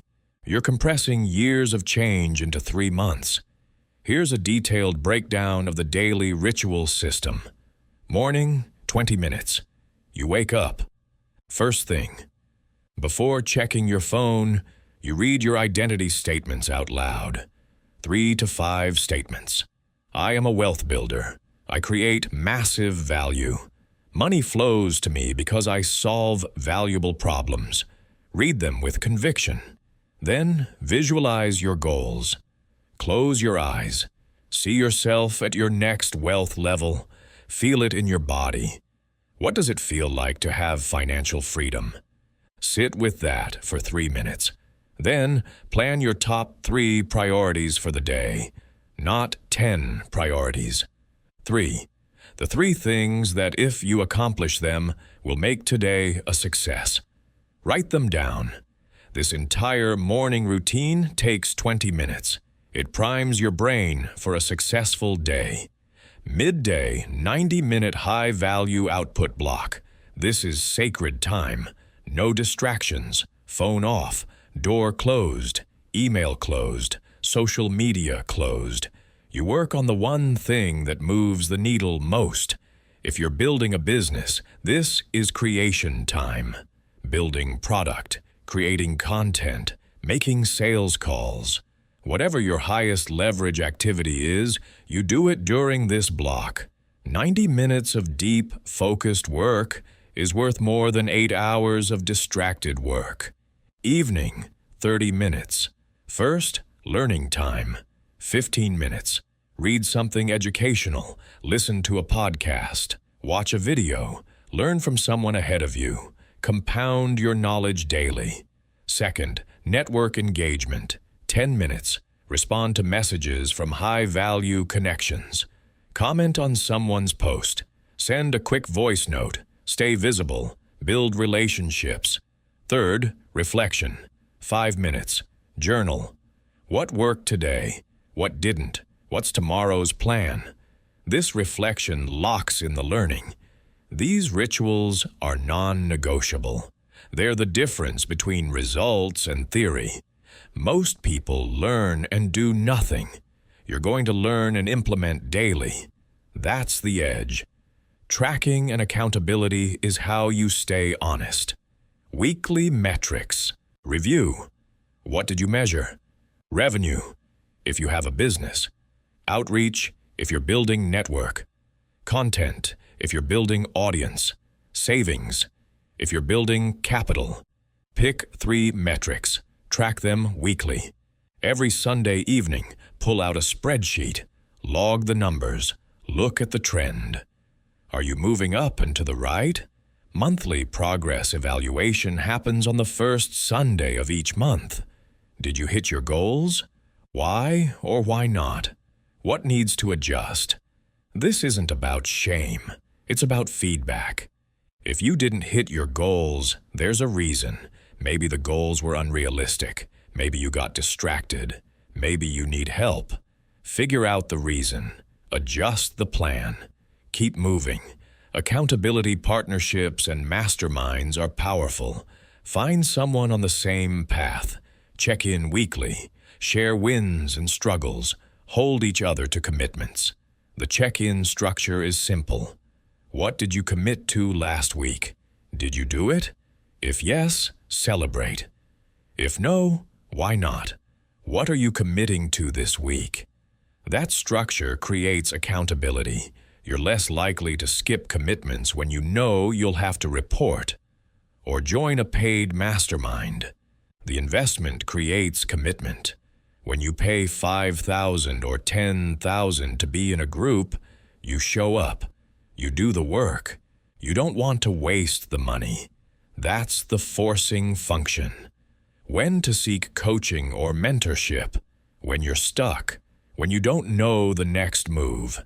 When you need expertise you don't have. Invest in guidance. It compresses time. A good coach can save you years of trial and error. Handling obstacles and setbacks is part of the game. You will fail. You will get rejected. You will have bad weeks.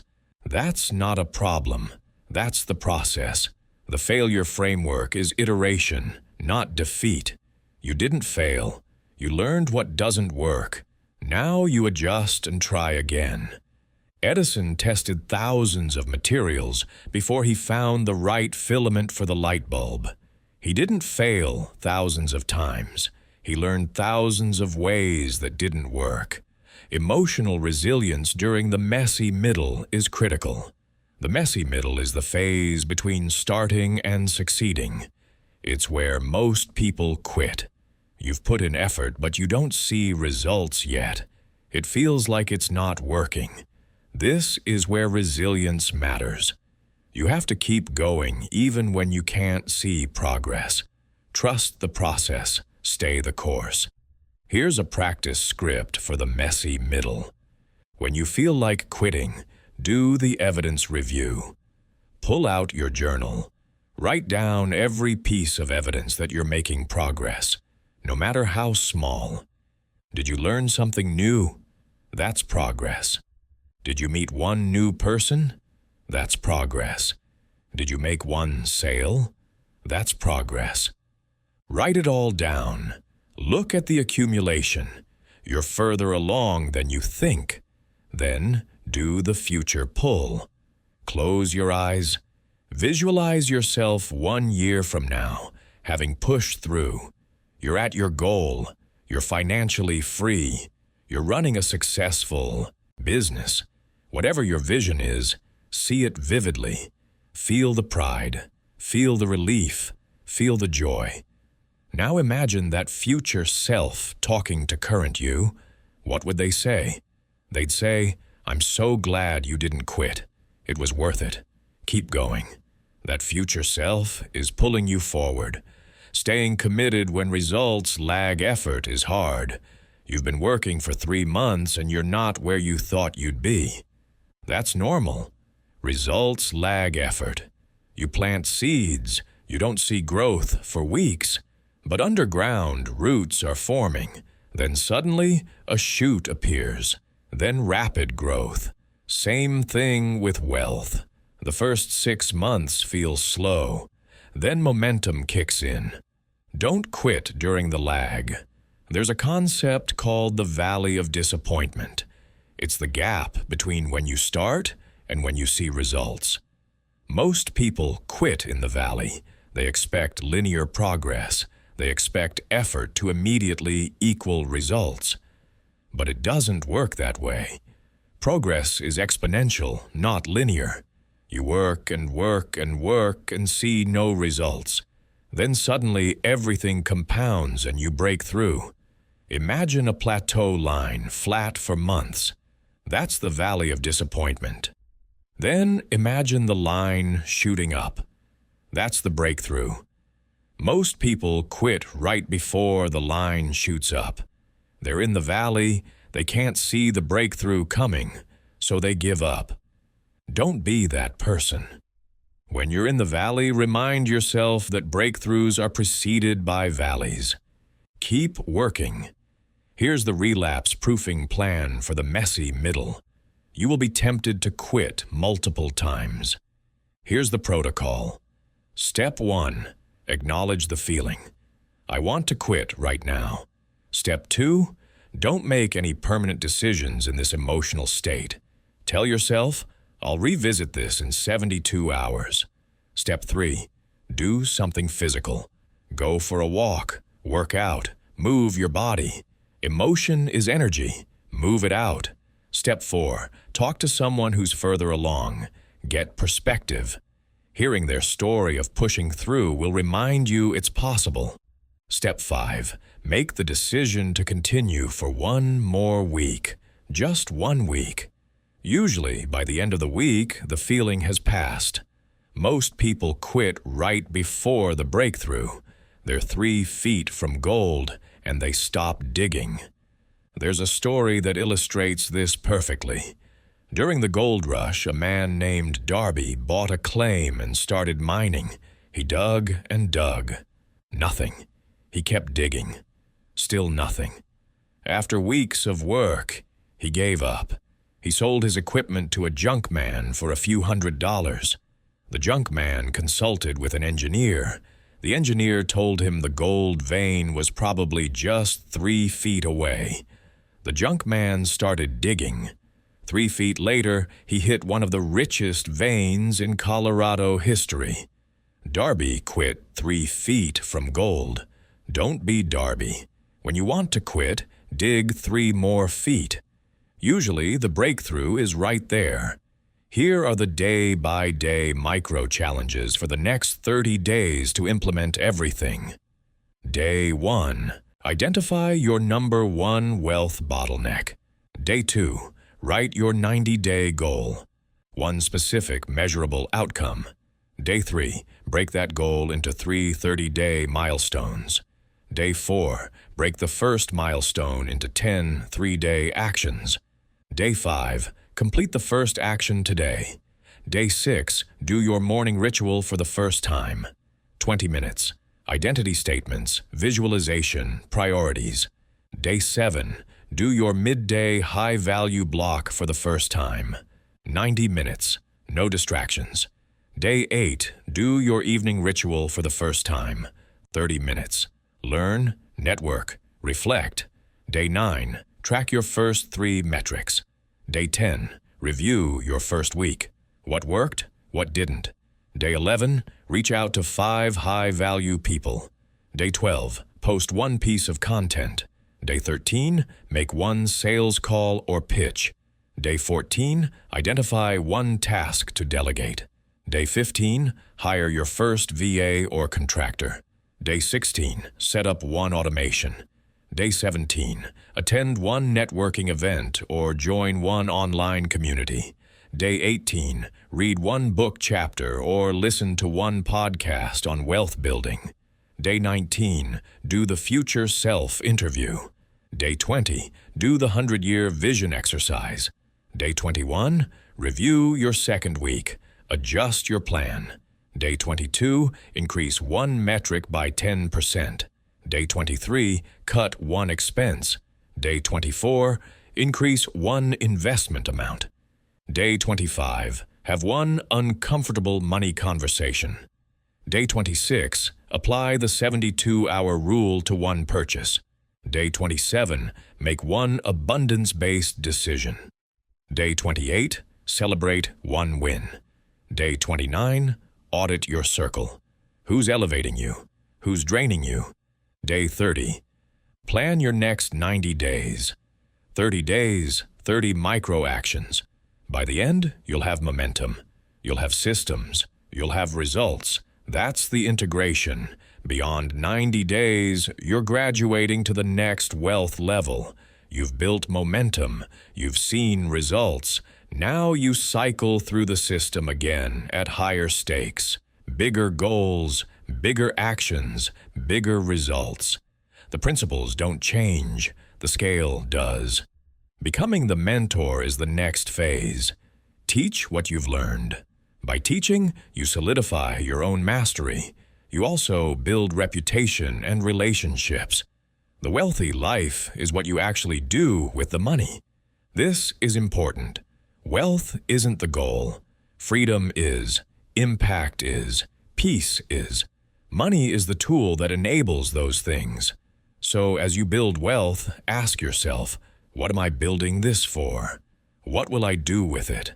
How will it change my life and the lives of others? That's the real game. Here's a final practice script for defining your wealthy life. Sit down with a journal. Write out your ideal day 5 years from now. What time do you wake up? Where are you? Who's with you? What do you do in the morning? How do you spend your afternoon? Who do you work with? What kind of work do you do? How do you spend your evening? Be specific. Paint the picture in detail. Then ask, how much money do I need for this life to be real? Not how much do I want, how much do I need? You'll probably find the number is lower than you think. Most people don't need $10 million for their ideal life.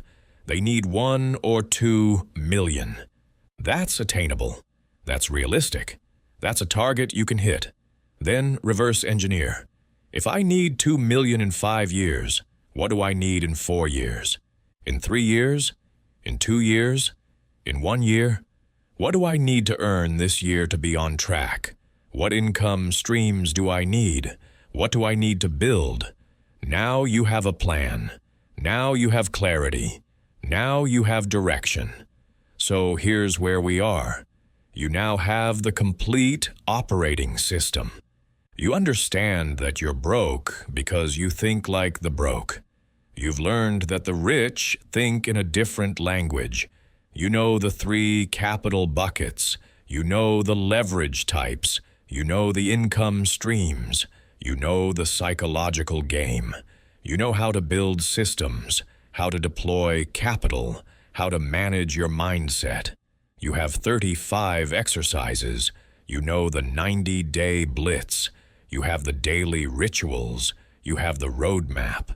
You have the micro challenges. You have the practice scripts. You have the relapse proofing plans. The only thing left is execution. And that starts the moment you finish listening to this. Your poverty programming has been identified and interrupted. You know where your limits came from. You know they're not real. You know you can rewrite them. Your next 90 days will generate more wealth momentum than the last 10 years if you do the work. The gap between where you are and where you're going just collapsed, but only if you take action. What changes immediately? You'll never see money the same way again. Every decision becomes an investment evaluation. You'll stop asking how much and start asking, what does this return? Your thermostat rises each time you choose discomfort. You'll spend money strategically to make more money. You'll create value instead of trading time. You'll build assets instead of earning paychecks. Your network starts compounding your opportunities. Every person you meet is a potential door. The wealthy life waiting for you is real. Financial stress replaced by strategic challenge. You're not worried about bills. You're thinking about how to deploy capital. Freedom to design your days around what matters. You wake up and decide what you work on. No boss. No schedule imposed by someone else. Resources to solve problems instantly. Something breaks, you fix it. Someone needs help, you help them. Money becomes a tool, not a constraint. Ability to be generous without sacrifice. You give because you can, because you want to, because it feels good. Not because you're supposed to. Legacy that outlives you by generations. Your great-grandchildren benefit from what you're building right now. Your only job now is to take the first imperfect action today, not tomorrow, today. Choose the one exercise that scares you most and start there. If it scares you, it's probably the one that will change everything. Trust the formula. Right thinking plus right action multiplied by time equals inevitable wealth. That's not motivational fluff. That's math. Become the person who makes money before you have the money. Embody the identity. Think like the wealthy. Act like the wealthy. Make decisions like the wealthy. The money will follow the identity. Remember, the rich aren't special. They're not smarter. They're not more deserving. They just think different. And now, so do you. This isn't about money. It's about who you become earning it. Wealth is the side effect of solving valuable problems. You already have everything you need to start. Skills, time, access to information. The only thing between you and rich is the decision to think like it first. Your new reality begins the moment you close this audiobook and open your calendar. What's the first action? Who's the first person you reach out to? What's the first belief you're rewriting? What's the first dollar you're deploying strategically? Make the decision now. Welcome to the wealthy minority. Now go build.